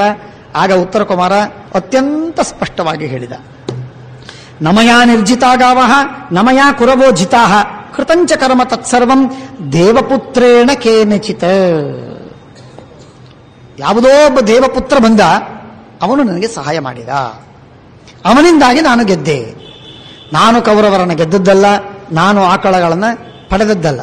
ಒಬ್ಬ ದೇವಪುತ್ರ ಬಂದಿದ್ದ, ಅವನು ನನಗೆ ಸಹಾಯ ಮಾಡಿದ. ಸುಳ್ಳೇನು ಇಲ್ಲ. ಹಾಗಾಗಿ ಅರ್ಜುನನ ಹೆಸರನ್ನು ಹೇಳಿದ್ದಾಯ್ತಾ? ಇಲ್ಲ. ಬೃಹನ್ನಲ ಅರ್ಜುನ ಅಂತ ಹೇಳಿದ್ದಾಯ್ತಾ? ಅದೂ ಇಲ್ಲ. ತಾನು ಗೆದ್ದೆ ಅಂತ ಸುಳ್ಳು ಹೇಳಿಕೊಂಡದ್ದಾಯ್ತಾ? ಇಲ್ಲ. ಹಾಗಾಗಿ ಯಾವ ದೋಷಗಳೂ ಇಲ್ಲ, ಅವರಿಗೆ ಆಪತ್ತಿನಲ್ಲೂ ಸಿಗಬೀಳಿಲ್ಲ. ಹಾಗಾಗಿ ದೇವಪುತ್ರ ಯಾರೋ ಬಂದ, ಅವನು ನಮಗೆ ಸಹಾಯ ಮಾಡಿದ, ಅವನ ಸಹಾಯದಿಂದ ನಾನು ಗೆದ್ದು ಬಿಟ್ಟೆ ಅಂತ ಹೇಳಿದ. ಖುಷಿಯಾಯ್ತು, ಸಂತೋಷವಾಯ್ತು. ಏನೇ ಇರಲಿ, ಸಹಿ ಭೀತಂ ದ್ರವಂತಂ ಮಾಂ. ಏನ್ ಹೇಳ್ತಿ? ಸತ್ಯವಾಗಿ ಹೇಳ್ತಾನೆ. ಭೀಷ್ಮದ್ರೋಣ ಕರ್ಣ ಕೃಪಾದಿಗಳನ್ನು ನೋಡಿ ಭಯಗೊಂಡು ನಾನು ಪಲಾಯನ ಮಾಡ್ತಾ ಇದ್ದೆ. ಹಿಂದಿನಿಂದ ಬಂದು ಹಿಡಿದವನು ದೇವಪುತ್ರ. ಏನೋ ಮುಟ್ಟಾಳ, ಎಲ್ಲೋಡೋಗ್ತೀನಿ ನೀನು, ಬಾಯಿಲಿ ಯುದ್ಧ ಮಾಡು ಅಂತ ಹೇಳಿ ನನ್ನನ್ನು ಗಟ್ಟಿಯಾಗಿ ತಂದು ಕೂಡಿಸಿ ನನಗೆ ಸಾರಥ್ಯ ಮಾಡುವುದಕ್ಕೆ ಹೇಳಿ ತಾನು ಯುದ್ಧವಾಡಿ ನನಗೆ ಗೆಲುವು ಕೊಟ್ಟ. ಉಳಿದೆಲ್ಲ ಮಾತು ಸತ್ಯ, ಹೆಸರು ಮಾತ್ರ ಬದಲಾವಣೆ, ಹೆಸರು ಮಾತ್ರ ಇಲ್ಲ. ಮಿಸ್ನೋಮರ್ ಅಂತಂತಾರಲ್ಲ ಹಾಗೆ, ಏನೋ ಬೇರೆ ಹೆಸರೇ ಹೇಳಿಲ್ಲ ಅಂತನ್ನಿ. ದೇವಪುತ್ರೇಣ ಕೇನಿಚಿತ ಹೀಗೆ ಅಂತ ಹೇಳಿದ. ವಿರಾಟ ರಾಜ ಅಂತಾನೆ, ಕೊಸವೀರೋ ಮಹಾಬಾಹು ದೇವಪುತ್ರ. ಆ ದೇವಪುತ್ರನ ಬಿಟ್ಟಾಕಿ ಬಂದಿ ನೀನು, ಕರ್ಕೊಂಡು ಬರಬೇಕಾಗಿತ್ತು, ಯಾಕೆ ಬರಲಿಲ್ಲ? ಅದಕ್ಕಂತಾನೆ ಪ್ರಾಯಶಃ ನಾಳೆ ನಾಡದ್ದು ಇನ್ನೊಂದೆರಡು ದಿವಸದಲ್ಲಿ ಬರ್ತಾನೆ ಆ ದೇವಪುತ್ರ. ಆ ದೇವಪುತ್ರ ಇನ್ನೊಂದು ನಾಳೆ ನಾಡದ್ದು ಒಂದೆರಡು ದಿವಸದಲ್ಲಿ ಬರ್ತಾನೆ, ಚಿಂತೆ ಬೇಡ ಅಂತ ಹೇಳಿದ. ಆಯ್ತು, ಅದು ಒಂದು ಸತ್ಯವಾಗಿ ಮಾತಾಡಿದಂತೆ. ಇಚ್ಛಾಮಿ ತಮ್ ಅಮಿತ್ರಘ್ನಂ ದಷ್ಟುಂ ಅರ್ಚಿತಮೇವಚ ಅಂತರ್ಧಾನಂ ಗತಸ್ತಾತ. ಏನ್ ಮಾಡ್ಲಿಕ್ಕಾಗತ್ತೆ, ಅವನ ಅಂತರ್ಧಾನ ಆಯಿತು. ಆದ್ದರಿಂದಾಗಿ ಅದ್ಯ ಶೋಭ ಪರಶೋಭ ಮನ್ಯೇ ಪ್ರಾದುರ್ಭವಿಷ್ಯತೆ. ಯಾವಾಗ ಪ್ರಾದುರ್ಭೂತನಾಗ್ತಾನೆ ಗೊತ್ತಿಲ್ಲ, ಬರ್ತಾನೆ. ಪ್ರಾದುರ್ಭೂತನಾದಾಗ ನೋಡುವಿಯಂತಿ. ಛನ್ನಂ ಸತ್ರೇಣ ಪಾಂಡವಂ ವಸಂತಂ ತಂತು ನಾಜ್ಞಾಸೀದ್ ವಿರಾಟ ಪಾರ್ಥಮರ್ಜುನಂ. ಇಷ್ಟು ಹೇಳಿದರೂ ಬೃಹನ್ನಲೆ ಇದ್ದದ್ದಕ್ಕಾಗಿ ಗೆದ್ದಿದ್ದಾನೆ ಅಂತ ಹೇಳಿ ಧರ್ಮರಾಜ ಆಮ್ರೇಡನ ಮಾಡಿದ್ರು, 10 ಸಲ ಹೇಳಿದ್ರೂ ಕೂಡ ಗೊತ್ತಾಗಲಿಲ್ಲ ಈ ಬೃಹನ್ನಲಾನೇ ಅರ್ಜುನ ಇರಬಹುದು ಅಂತ ಊಹೆ ಬರಲಿಲ್ಲ. ನ ಪ್ರಜ್ಞಾಸ್ಯಂತಿ ಕುರವಃ ನರಾವಾ ತನ್ನಿವಾಸಿನಃ. ದುರ್ಗಾದೇವಿ ವರವಿತ್ತು, ಹಾಗಾಗಿ ಯಾರಿಗೂ ಗೊತ್ತಾಗೋದಿಲ್ಲ, ಹೇಳದರ್ಥ ಗೊತ್ತಾಗಲಿ ಸಾಧ್ಯವಿಲ್ಲ. ಆ ತರಹ ವ್ಯವಸ್ಥೆಯನ್ನು ಮಾಡಿಕೊಂಡಿದ್ದಾರೆ. ಇತ್ತೇವಂ ಬ್ರೂಹಿ ರಾಜಾನಂ ವಿರಾಟಂ ಸಮಪಸ್ಥಿತಂ. ಹೇಳಿದ್ದಾಯ್ತು ಎಲ್ಲ. ತಂಪ್ರೇಕ್ಷಮಾಣ ಸ್ವತ ಧರ್ಮರಾಜಂ ಪಪ್ರಚ್ಛ ಪಾರ್ಥೋತ ಸ ಭೀಮಸೇನಂ ಮುಖಂ ಪ್ರತಿಚ್ಛಾದ್ಯ ನ ಚಾಹ ಕಿಂಚಿತ್. ಆಗ ಮೂಗು ಹೀಗೆ ಹಿಡ್ಕೊಂಡು ಮಾತಾಡ್ತಾ ಇದ್ದಾನೆ. ಭೀಮಸೇನ ಬಂದ, ಏನಾಗಿದೆ ನಮ್ಮ ಅಣ್ಣನಿಗೆ, ಯಾಕೆ ಮೂಗು ಹಿಡ್ಕೊಂಡು ಮಾತಾಡೋದಿದು? ಅರ್ಜುನ ಬಂದ, ಏನಾಗಿದೆ ನಮ್ಮ ಅಣ್ಣನಿಗೆ? ಪಕ್ಕದಲ್ಲಿ ಬಲ್ಲವ ನಿಂತಿದ್ದ, ಅವನಿಗೆ ಕೇಳ್ತಾನೆ, ಬಲ್ಲವ ಏನದು ಕಂಕ ಯಾಕೆ ಮೂಗು ಹಿಡ್ಕೊಂಡು ಮಾತಾಡ್ತಾ ಇದ್ದಾನೆ? ಇಷ್ಟು ದಿವಸ ಎಷ್ಟು ಚೆನ್ನಾಗಿ ಮಾತಾಡ್ತಾ ಇದ್ದ, ಏನಾಗಿದೆ ಇವನಿಗೆ ಅಂತ ಹೇಳಿ ಅವನು ಕೇಳ್ತಾನೆ. ಪರಸ್ಪರವಾಗಿ ಮಾತಾಡ್ಕೊಳ್ತಾರೆ. ಹೋಗಿ ಕೇಳ್ತಾರೆ, ಕಂಕ ಯತಿವರಣ್ಯ, ತಾವು ಮೂಗು ಮುಚ್ಚಿಕೊಂಡು ಮಾತಾಡ್ತೀರಲ್ಲ ಯಾಕೆ?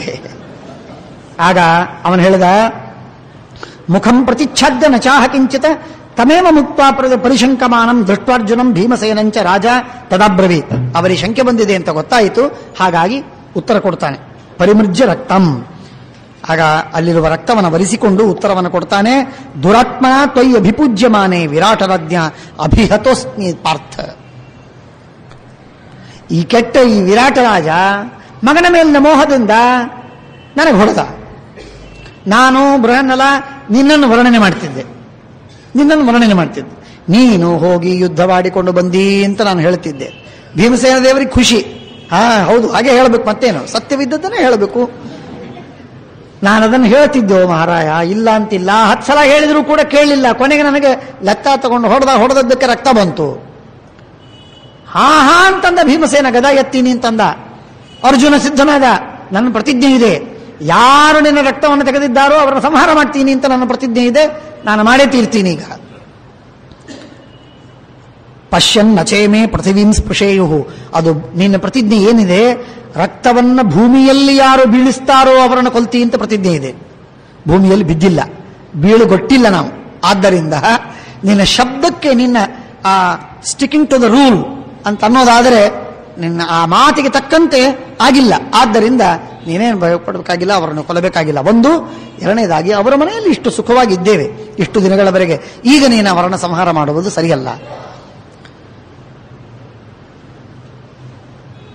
ಅರ್ಜುನ ಅಂತಾನೆ, ಭೀಮಸೇನ ಅಂತಾನೆ, ಸಂಹಾರ ಮಾಡೋದು ನಿಶ್ಚಿತ, ನಾವು ಮಾಡಿಬಿಡ್ತೀವಿ ಅಂತಂದ. ಅರ್ಜುನನು ಅಂತಾನೆ, ಹೌದೌದು ಅಣ್ಣ, ನೀನು ಸಹನೆ ಮಾಡ್ತಾ ಕ್ಷಮೆ ಮಾಡ್ತಾ ಬಂದದ್ದಕ್ಕೇನೆ ನಾವು ಈ ಪರಿಸ್ಥಿತಿಗೆ ಬಂದೀವಿ. ನೀನು ಕ್ಷಮೆ ಮಾಡಿದ್ದಿಲ್ಲ ಅಂತಂದ್ರೆ ನಾವು ಎಂದೋ ರಾಜ್ಯವನ್ನು ಭೋಗಿಸ್ತಾ ಇದ್ವಿ, ಇಂಥ ಅನ್ಯಾಯಕ್ಕೆ ಒಳಗಾಗ್ತಿರಲಿಲ್ಲ. ಇಷ್ಟೆಲ್ಲ ನಮಗೆ ದುಃಖವಾದದ್ದು, ಕಷ್ಟವಾದದ್ದು ನೀನು ಸಹನೆ ಮಾಡಿದ್ದಕ್ಕೆ. ಇನ್ನು ಮಾತ್ರ ನಾವು ನಿನ್ನ ಮಾತನ್ನು ಕೇಳಿ ಸಹನೆ ಮಾಡುವುದಿಲ್ಲ, ಅವನನ್ನು ಸಂಹಾರ ಮಾಡೋರೇ ನಾವು. ಧರ್ಮರಾಜ ಒಂದೇ ಮಾತು ಹೇಳ್ತಾನೆ, ಸಂತೋಷ, ಅವಶ್ಯವಾಗಿ ಮಾಡಿ. ನನಗಾಗಿ 2 ದಿವಸ ತಾಳಿ ಅಥವಾ 1 ದಿವಸ ತಾಳಿ, ಇವತ್ತು ಬೇಡ, ನಾಳೆ ನಾವು ಎಲ್ಲರೂ ಕೂಡ ಅಭ್ಯಂಗ ಸ್ನಾನಾದಿಗಳನ್ನು ಮಾಡಿ ನಮ್ಮ ವೇಷಭೂಷಗಳನ್ನು ಹಾಕಿಕೊಂಡು ನಾವು ಸಭೆಯಲ್ಲಿ ರಾಜ ಬರೋದಕ್ಕಿಂತಲೂ ಮುಂಚೆ ನಾವು ಬಂದು ಉತ್ತಮವಾದ ಎತ್ತರವಾದ ಪೀಠದಲ್ಲಿ ಆಸೀನರಾಗಿ ನಾವು ಕೂತ್ಕೊಳ್ಳೋಣ. ಯಥಾಯೋಗ್ಯವಾಗಿ ಸಿಂಹಾಸನದಲ್ಲಿ ನಾವು ಕೂತಿರೋಣ. ನಾವು ಧರ್ಮರಾಜ, ಭೀಮ, ಅರ್ಜುನ ಇತ್ಯಾದಿಯಾಗಿ ನಮ್ಮ ಪರಿಚಯವನ್ನು ಮಾಡಿಸೋಣ. ಮಾಡಿಸಿದಾಗ ಅವನು ಕ್ಷಮೆ ಬೇಡಿದನೋ ಕ್ಷಮೆ ಮಾಡಿ, ಕ್ಷಮೆ ಬೇಡಲಿಲ್ಲವೋ ಅವನನ್ನು ಕೊಂದಾಕಿ. ಧರ್ಮರಾಜ ಒಪ್ಪಂದ ಮಾಡಿಕೊಂಡ, ಆಯಿತು ಅಂತ ಒಪ್ಪಿದರು. ಒಪ್ಪಿಕೊಂಡು ಮಾರನೇ ದಿವಸ ಅದೇ ರೀತಿಯಾಗಿ ಸ್ನಾನಾದಿಗಳನ್ನು ಮಾಡಿ ಅಲಂಕಾರ ಮಾಡಿಕೊಂಡು ಒಳ್ಳೆ ರಾಜ ಪೋಷಾಕದಲ್ಲಿ ಬಂದು ರಾಜರೇ ಕೂತ್ಕೊಂಡು ಬಿಟ್ಟರು. ಯಥಾಸ್ಥಿತವಾಗಿ ಕೂತಾಗ ವಿರಾಟ ರಾಜ ತನ್ನ ನಿತ್ಯಾನ್ಹಿಕಗಳನ್ನೆಲ್ಲ ಮುಗಿಸಿಕೊಂಡು ಸಾಯಂಕಾಲದ ಹೊತ್ತಿಗೆ, ಬೆಳಗಿನ ಹೊತ್ತಿಗೆ ಬರ್ತಾ ಇದ್ದಾನೆ. ಸಭೆಯಲ್ಲಿ ಪ್ರವೇಶ ಮಾಡ್ತಾನೆ, ಉತ್ತರ ಕುಮಾರನ ಜೊತೆಗೆ ಪ್ರವೇಶ ಮಾಡ್ತಾನೆ. ಪ್ರವೇಶ ಮಾಡಿದಾಗ ನೋಡ್ತಾನೆ, ಎಲ್ಲ ಸಿಂಹಾಸನದಲ್ಲಿ ಕೂತು ಬಿಟ್ಟಿದ್ದಾರೆ. ಧರ್ಮರಾಜ, ಭೀಮ, ಅರ್ಜುನ, ನಕುಲ, ಸಹದೇವ, ದ್ರೌಪದಿ ಎಲ್ಲರೂ ಕೂತು ಬಿಟ್ಟಿದ್ದಾರೆ. 6 ಜನ ಕೂತಿದ್ದಾರೆ. ಎಲ್ಲರೂ ಕೂತದ್ದನ್ನು ನೋಡಿ ಆಶ್ಚರ್ಯವಾಯಿತು. ಯಾರಿವರು ಅಂತ ಕೇಳ್ತಾನೆ ಉತ್ತರ ಕುಮಾರನಿಗೆ. ಯಾರಿವರು ಅಂತ ಕೇಳ್ತಾನೆ. ಅರ್ಜುನ ಎದ್ದು ನಿಂತು ಹೇಳ್ತಾನೆ, ನಾನು ಬೃಹನ್ನಲ ಆಗಿದ್ದೆ, ನಾನು ಅರ್ಜುನ. ಇವನು ನಮ್ಮಣ್ಣ ಧರ್ಮರಾಜ, ಇವನು ಭೀಮಸೇನ, ಇವನು ನಕುಲ, ಸಹದೇವ. ಪರಿಚಯ ಮಾಡಿಸಿಕೊಡ್ತಾನೆ. ಭೀಮಸೇನ ಎದ್ದು ನಿಂತು, ಇನ್ನೂ ಬೇಕಾದಷ್ಟು ಸ್ತೋತ್ರಗಳಿವೆ, ವರ್ಣನೆ ಇದೆ, ಇವರು ಇಂಥವರು ಅಂತ ಅವರವರೆಲ್ಲ ಮಹಿಮೆಗಳನ್ನೆಲ್ಲ ಹೇಳಿದ ವರ್ಣನೆಗಳೆಲ್ಲ ಇದೆ. ಆ ವರ್ಣನೆ ಮಾಡುವಾಗ ಅರ್ಜುನ ತನ್ನ ವರ್ಣನೆಯನ್ನು ಮಾಡಿಕೊಂಡಿರುವುದಿಲ್ಲ. ಹಾಗಾಗಿ ಆ ಅರ್ಜುನನ ವರ್ಣನೆಯನ್ನು ಮಾಡುವುದಕ್ಕೆ ಅಣ್ಣ ಭೀಮಸೇನ ಎದ್ದು ನಿಂತು ವರ್ಣನೆಯನ್ನು ಮಾಡ್ತಾನೆ. ಇವನು ಯಾರು ಅಂತ ತಿಳಿದಿ, ಇವನು ಬೃಹನ್ನಲ, ಇವನೇ ಅರ್ಜುನ, ಇವನೇ ನಿನ್ನ ಮಗನ ಜೊತೆಗೆ ಹೋಗಿ ಕೌರವನ್ನ ಸೋಲಿಸಿ ಯುದ್ಧವಾಡಿ ಬಂದದ್ದು. ಧರ್ಮರಾಜ ನಿನ್ನ ಸಿಂಹಾಸನದಲ್ಲಿ ಕೂಡೋದಕ್ಕಲ್ಲ, ಇಂದ್ರನ ಅರ್ಧಾಸನದಲ್ಲಿ ಕೂಡುವ ಯೋಗ್ಯತೆ ಉಳ್ಳಂತಹ ಮಹಾವ್ಯಕ್ತಿ ಅವನು. ಅಂಥ ದೇವಾದಿದೇವ, ರಾಜಾಧಿರಾಜ, ಸಾರ್ವಭೌಮ, ರಾಜಸೂಯಯಾಗ ಮಾಡಿದವ, ಹಾಗೆ ಹೀಗೆ ಅಂತೆಲ್ಲ ಪ್ರಶಂಸೆ ಮಾಡಿ ಎಲ್ಲ ಹೇಳಿದಾಗ ಬಹಳ ಭಯವಾಯ್ತವನು. ಕಡಕಡ ಅಂತ ನಡುತ್ತಾ ಇದ್ದಾನೆ. ಆಪಾದ ಮಸ್ತಕ ಕಂಪನ ಹುಟ್ಟಿದೆ ಅವನಿಗೆ. ಉತ್ತರ ಕುಮಾರ ಪಕ್ಕದಲ್ಲಿ ನಿಂತಿದ್ದ. ಅಪ್ಪ, ಇವರೆಲ್ಲರಿಗೆ ನೀನು ಕ್ಷಮೆ ಬೇಡಿಬಿಡು. ಇಷ್ಟು ದಿನಗಳವರೆಗೆ ನಾವು ಮಾಡಿದ ಎಲ್ಲ ಅಪರಾಧಗಳನ್ನು ಕ್ಷಮೆ ಬೇಡು. ಇವನೇನು ಭೀಮಸೇನ, ಇದೇ ಭೀಮಸೇನನೇ ನಮ್ಮ ಕೀಚಕ ಮತ್ತು ಉಪಕೀಚಕರನ್ನು ಸಂಹಾರ ಮಾಡಿದ್ದು. ಅವತ್ತು ಜೀಮೂತನನ್ನು ಸಂಹಾರ ಮಾಡಿದ್ದು ಇವನೇ. ಆ ಹುಲಿ ಸಿಂಹಗಳ ಜೊತೆಗೆ ಯುದ್ಧ ಮಾಡಿಸಿದೆಯಲ್ಲ, ಇದೇ ಭೀಮ. ಈ ಭೀಮನೇ ಅವರ ಎಲ್ಲದರ ಜೊತೆಗೆ ಆಟವಾಡಿ ಅವರನ್ನು ಸುಲಭವಾಗಿ ಸಂಹಾರ ಮಾಡಿದ್ದು. ಅವನಿಗೆ ಕ್ಷಮೆ ಬೇಡು. ಏನೇನೋ ಮಾಡಿಸೀವಿ ಅವರಿಂದ, ಸೂಪ ಅಡಿಗೆ ಮಾಡಿಸೀವಿ ಅವರಿಂದ, ಪಾಪವನ್ನು ಮಾಡೀವಿ, ಅಪರಾಧವಾಗಿದೆ, ಕ್ಷಮೆ ಬೇಡಿಕೊ. ಎಲ್ಲರಿಂದ ಸೇವೆ ಮಾಡಿಸಿದ್ದು, ರಾಜಾಧಿರಾಜರು ಪ್ರತಿಯೊಬ್ಬರು ಸೇವಕರಾಗಿದ್ದಾರೆ, ಕ್ಷಮೆ ಬೇಡು ಅಂತ ಹೇಳಿದ್ದಾರೆ. ನಿರ್ಮಲವಾದ ಮನಸ್ಸಿನಿಂದ ಸಾಷ್ಟಾಂಗ ಪ್ರಣಾಮ ಮಾಡಿ ಎಲ್ಲರಿಗೆ ಕ್ಷಮೆಯನ್ನು ಬೇಡಿದ್ದಾರೆ. ನಹಂತವ್ಯೋ ದುರಾತ್ಮಾಯಂ ವಿರಾಟಶ್ಚಾಪಿತಿರ್ಜುನ ಅಂತ ಹೇಳಿ ಸ್ತೋತ್ರವನ್ನು ಮಾಡಿ ಎಲ್ಲ ಕ್ಷಮೆಯನ್ನು ಬೇಡಿದ್ದಾರೆ. ಈ ಕ್ಷಮೆಯ ಮಾಡುವುದರ ಜೊತೆಗೆ ಇನ್ನೊಂದು ಹೇಳ್ತಾನೆ, ಏನಿಲ್ಲ, ಚಿಂತೆ ಇಲ್ಲ, ಅಪರಾಧ ಕ್ಷಮೆ ಮಾಡಬೇಕು ಒಂದು, ಜೊತೆಗೆ ನಮಗೂ ನಿಮಗೂ ಬಾಂಧವ್ಯನೇ ಬೆಳೆದು ಬಿಡಿ. ನಾವು ಮಾಡಿದ ತಪ್ಪಿಗೆ ನಮ್ಮ ಮಗಳನ್ನ ನಿನಗೆ ಕೊಟ್ಟು ಮದುವೆ ಮಾಡ್ತೀವಿ, ಅರ್ಜುನನಿಗೆ ಕೊಟ್ಟು ಮದುವೆ ಮಾಡಬೇಕು ಅಂತ ಹೇಳಿದರು. ಅರ್ಜುನ ಅಂದ, ಅವಶ್ಯವಾಗಿ ಆಗಬಹುದು, ಏನು ಚಿಂತೆ ಇಲ್ಲ. ಆದರೆ ಒಂದು ವಿಚಿತ್ರ, ನಾನು ಹಾಗೂ ಅವಳು ಬೇಕಾದಷ್ಟು ಸಲ ಏಕಾಂತದಲ್ಲಿದ್ದೇವೆ. ನಾವು ಯಾರೂ ಇಲ್ಲದಿರುವಾಗ ನಾನು ಅವಳಿಗೆ ಕಲಿಸುವುದಕ್ಕೆ ನಾನು ಏಕಾಂತದಲ್ಲಿದ್ದೇನೆ. ಹಾಗಾಗಿ ಜನ ನನ್ನನ್ನ ಅವಳನ್ನ ಇಬ್ಬರನ್ನೂ ಅಪಾರ್ಥ ಮಾಡಿಕೊಳ್ಳುವ ಅವಕಾಶ ಬೇಕಾದಷ್ಟಿದೆ. ಆದ್ದರಿಂದ ಅದಕ್ಕಾಗಿ ನಾನು ಮದುವೆ ಮಾಡಿಕೊಂಡೆ ಅಂತ ಹೇಳಿ ಅದನ್ನು ಮರೆಮಾಚುವುದಕ್ಕಾಗಿ ಮದುವೆ ಮಾಡಿಕೊಂಡೆ ಅಂತ ತಪ್ಪು ತಿಳಿದಾರು, ಅದಾಗೋದು ಬೇಡ. ಅದಕ್ಕಾಗಿ ದಯವಿಟ್ಟು ನನ್ನ ಮಗನಿಗೆ ಅವಳನ್ನು ಕೊಟ್ಟು ಮದುವೆ ಮಾಡು. ಅರ್ಜುನ ಈ ಮಾತನ್ನು ಹೇಳ್ತಾನೆ. ಆಗ ಅದನ್ನು ಹೇಳ್ತಾನೆ ಅರ್ಜುನ, ಮತ್ತೆ ಒತ್ತಿ ಹೇಳ್ತಾನೆ, ಇದರಿಂದ ನಾನೇನು ಮಾಡಿದೆ, ಇನ್ನೊಬ್ರು ಯಾರಿಗೋ ಕೊಟ್ಟರೆ ನಾನು ಆ ದುಷ್ಟಳಾದ ಹುಡುಗಿಯನ್ನು ಕೊಟ್ಟು ಮದುವೆ ಮಾಡಿಸಿಬಿಟ್ಟ ಅಂತ ಅಪವಾದ ಬರುತ್ತೆ. ನಾನು ಯಾರಿಗೆ ಕೊಡ್ತಾ ಇಲ್ಲ, ನನ್ನ ಸ್ವಂತ ಮಗನಿಗೆ ಅವಳನ್ನು ನಾನು ಸ್ವೀಕಾರ ಮಾಡ್ತೀನಿ. ಇದರಿಂದ ಜಗತ್ತಿಗೆ ನಾವು ಪ್ರತ್ಯಕ್ಷವಾಗಿ ತೋರಿಸಿಕೊಡೋಣ, ನನ್ನ ಮನಸ್ಸು ಅವಳ ಮನಸ್ಸು ಅತ್ಯಂತ ಶುದ್ಧವಾಗಿತ್ತು, ಎಂದೆಂದಿಗೂ ನಮ್ಮ ಮನಸ್ಸಿನಲ್ಲಿ ವೈಕ್ಲವ್ಯ ಬಂದಿಲ್ಲ ಅಂತ ನಾವು ಅದನ್ನು ತೋರಿಸಿಕೊಡೋಣ ಅಂತ ಹೇಳಿ ತನ್ನ ಮಗ ಅಭಿಮನ್ಯುವಿಗೆ ಉತ್ತರನನ್ನ ಮದುವೆ ಮಾಡಿಕೊಂಡು ಸ್ವೀಕಾರ ಮಾಡ್ತಾನೆ. ಮದುವೆಗೆ ಬೇಕಾದಷ್ಟು ಜನ ಬಂದಿದ್ದಾರೆ. ವೈಭವದಿಂದ, ಅತ್ಯಂತ ವೈಭವದಿಂದ ಮದುವೆಯಾಗಿದೆ. ಈಚೆ ಆ ಮದುವೆಗೆ ಬಂದಿದ್ದಾನೆ ಶ್ರೀಕೃಷ್ಣ ಪರಮಾತ್ಮ. ಶ್ರೀಕೃಷ್ಣ ಪರಮಾತ್ಮ ಬಂದ್ರೆ ಪಾಂಡವರೆಲ್ಲ ಕಾಲಿಗೆ ಬಿದ್ದು ಪ್ರಾರ್ಥನೆ ಮಾಡ್ತಾರೆ. ತವ ಕೃಷ್ಣ ಪ್ರಸಾದಾದ್ವೈ ವರ್ಷಾಣ್ಯೇತಾನಿ ಸರ್ವಶಃ. 13 ದಿನಗಳವರೆಗೆ ನಾರಾಯಣಾನುಗ್ರಹತೋ ಯಥಾವನ್ ನಿಸ್ಥೀರ್ಯತಾನ್ ದ್ವಾದಶಬ್ದಾನ್ ವನೇತೆ ಅಂತ ಹೇಳಿದ ಹಾಗೆ 13 ವರ್ಷಗಳವರೆಗೆ ನಾವು ಪರಮಾತ್ಮ ನಿನ್ನ ದಯೆಯಿಂದ, ನಿನ್ನ ಕೃಪೆಯಿಂದ, ನಿನ್ನ ಅನುಗ್ರಹದಿಂದ, ನಿನ್ನ ಪ್ರೇರಣೆಯಿಂದ ನಾವು ಸುಖವಾಗಿ ಕಾಲ ಕಳೆದಿದ್ದೆ, ಏನು ಚಿಂತೆ ಇಲ್ಲ. ಈಗ ಮದುವೆ ಮಾಡಬೇಕಾಗಿದೆ.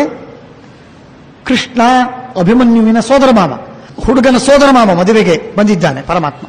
ಎಲ್ಲ ಸಭೆ ಜನ ಎಲ್ಲ ಬಂದಿದ್ದಾರೆ. ಭಾರೀ ವೈಭವದಿಂದ ಮದುವೆಯಾಗಿದೆ. ಮದುವೆಯ ಮಧ್ಯದಲ್ಲಿ ದುರ್ಯೋಧನ ಒಬ್ಬ ದೂತನನ್ನು ಕೊಟ್ಟು ಕಳಿಸಬೇಕು. ಏನದು ದೂತ ಬರ್ತಾನೆ, ಏನಿಲ್ಲ, 13 ವರ್ಷವಾಗೋದರೊಳಗೆ ಅರ್ಜುನನ ದರ್ಶನವಾಗಿದೆ, ಗುರುತು ಸಿಕ್ಕಿದೆ.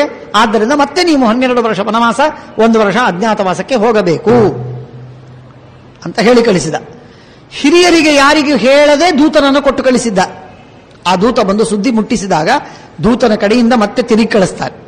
ದೂತನಿಗೆ ಹೇಳಿ ಕಳಿಸ್ತಾನೆ, ಧರ್ಮರಾಜ ಇವರೆಲ್ಲ ವಿಚಾರ ಮಾಡಿ ಹೇಳಿ ಕಳಿಸ್ತಾರೆ, ಭೀಷ್ಮಾಚಾರಿ ಕೇಳು ಅಂತ ಹೇಳು, ನಾವು 13 ವರ್ಷ ಆದ ಮೇಲೆ ಭೇಟಿಯಾಗಿದೆಯೋ 13 ವರ್ಷಕ್ಕಿಂತ ಮೊದಲೇ ನಮ್ಮ ಗುರುತು ಸಿಕ್ಕಿದೆಯೋ, ಇದನ್ನು ಕೇಳೋದಕ್ಕೆ ಹೇಳು. ಭೀಷ್ಮಾಚಾರ ಹೋಗು ಅಂತ ಹೇಳಿ, ನಾವು ಮಾಡಿದ್ದು ತಪ್ಪು ಅಂತ ಹೇಳಿ, ಆಗ ನಾನು ಅವಶ್ಯವಾಗಿ ಮತ್ತೊಮ್ಮೆ ವನವಾಸ ಅಜ್ಞಾತವಾಸಗಳಿಗೆ ಹೋಗ್ತೇವೆ. ಇಷ್ಟು ಪೂರ್ಣ ಭರವಸೆಯಿಂದ ಧರ್ಮರಾಜ ಹೇಳಿ ಕಳಿಸ್ತಾನೆ.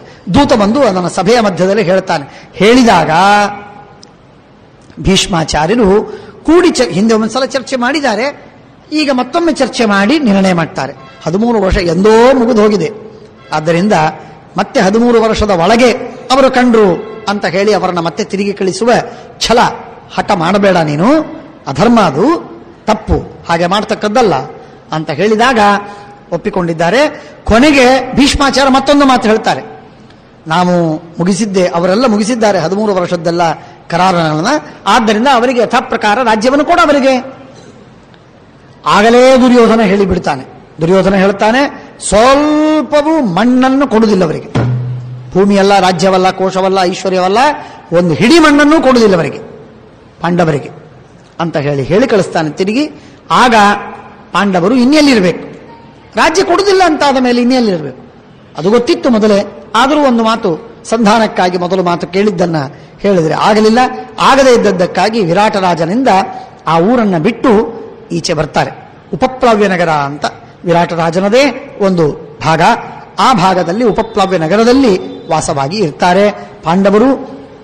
ಅಲ್ಲಿ ಪ್ರಾಯ 1 ವರ್ಷದ ಕಾಲ, ಹೆಚ್ಚು ಕಡಿಮೆ 1 ವರ್ಷದ ಕಾಲ, ದೀರ್ಘವಾದ ಕಾಲದವರೆಗೆ ಅಲ್ಲಿದ್ದು, ಯಾಕೆಂದ್ರೆ ದೊಡ್ಡ ಸೈನ್ಯವನ್ನು ಕೂಡ ಹಾಕಬೇಕು, ಯುದ್ಧದ ಎಲ್ಲ ಸಿದ್ಧತೆಗಳೆಲ್ಲ ಆಗಬೇಕು. ಹಾಗಾಗಿ ಆ ಕಡೆ ಕೌರವರ ಮತ್ತು ಪಾಂಡವರ ಇದೊಂದು ಮಹಾಯುದ್ಧ. ಈ ತರಹದ ಯುದ್ಧಗಳು ಬಹಳ ಅಪರೂಪ. ಆ ವಿಧವಾದಂತಹ ಯುದ್ಧವನ್ನು ಆಡುವ ನಿರ್ಣಯವನ್ನು ಮಾಡಿದ್ದಾರೆ.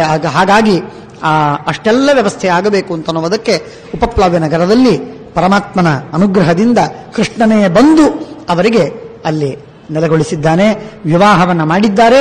ವಿವಾಹವನ್ನು ಮಾಡಿಕೊಂಡು ಬಂದು ಉಪಪ್ಲವ್ಯ ನಗರದಲ್ಲಿ ವಾಸವಾಗಿದ್ದಾರೆ ಎನ್ನುವುದಾಗಿ ವಿರಾಟ ಪರ್ವ ಈ ಮಾತಿಗೆ ಮತ್ತೆ ಮುಕ್ತಾಯವಾಗ್ತಾ ಇದೆ. ಇಂಥ ಪವಿತ್ರವಾಗಿರುವಂತಹ ಪರ್ವವನ್ನ ಈ ಸಂದರ್ಭದಲ್ಲಿ ಶ್ರೀಕೃಷ್ಣ ಪರಮಾತ್ಮನಿಗೆ ಸಕಲ ರಮಾ ಬ್ರಹ್ಮ ವಾಯುವಾದಿ ಸಮಸ್ತ ದೇವತೆಗಳಿಗೆ, ಸಮಸ್ತ ಗುರುಗಳಿಗೆ ಹಾಗೂ ಅಸ್ಮತ್ ಸ್ವರೂಪೋದ್ಧಾರಕರಾದ ಪರಮಪೂಜ್ಯ ಆಚಾರ್ಯರ ಪಾದಾರವಿಂದಗಳಿಗೆ ಕೋಟಿ ಕೋಟಿ ಅನಂತ ಪ್ರಣಾಮ ಪುರಸ್ಸರವಾಗಿ ವಿರಾಟ ಪರ್ವದ ಮಂಗಲವನ್ನ, ಅವರ ಈ ಪುಣ್ಯವನ್ನ ಅವರ ಪಾದಾರವಿಂದಗಳಲ್ಲಿ ಸಮರ್ಪಣೆ ಮಾಡ್ತಾ ಇದ್ದೇನೆ. ಶ್ರೀಕೃಷ್ಣಾರ್ಪಣಮಸ್ತು.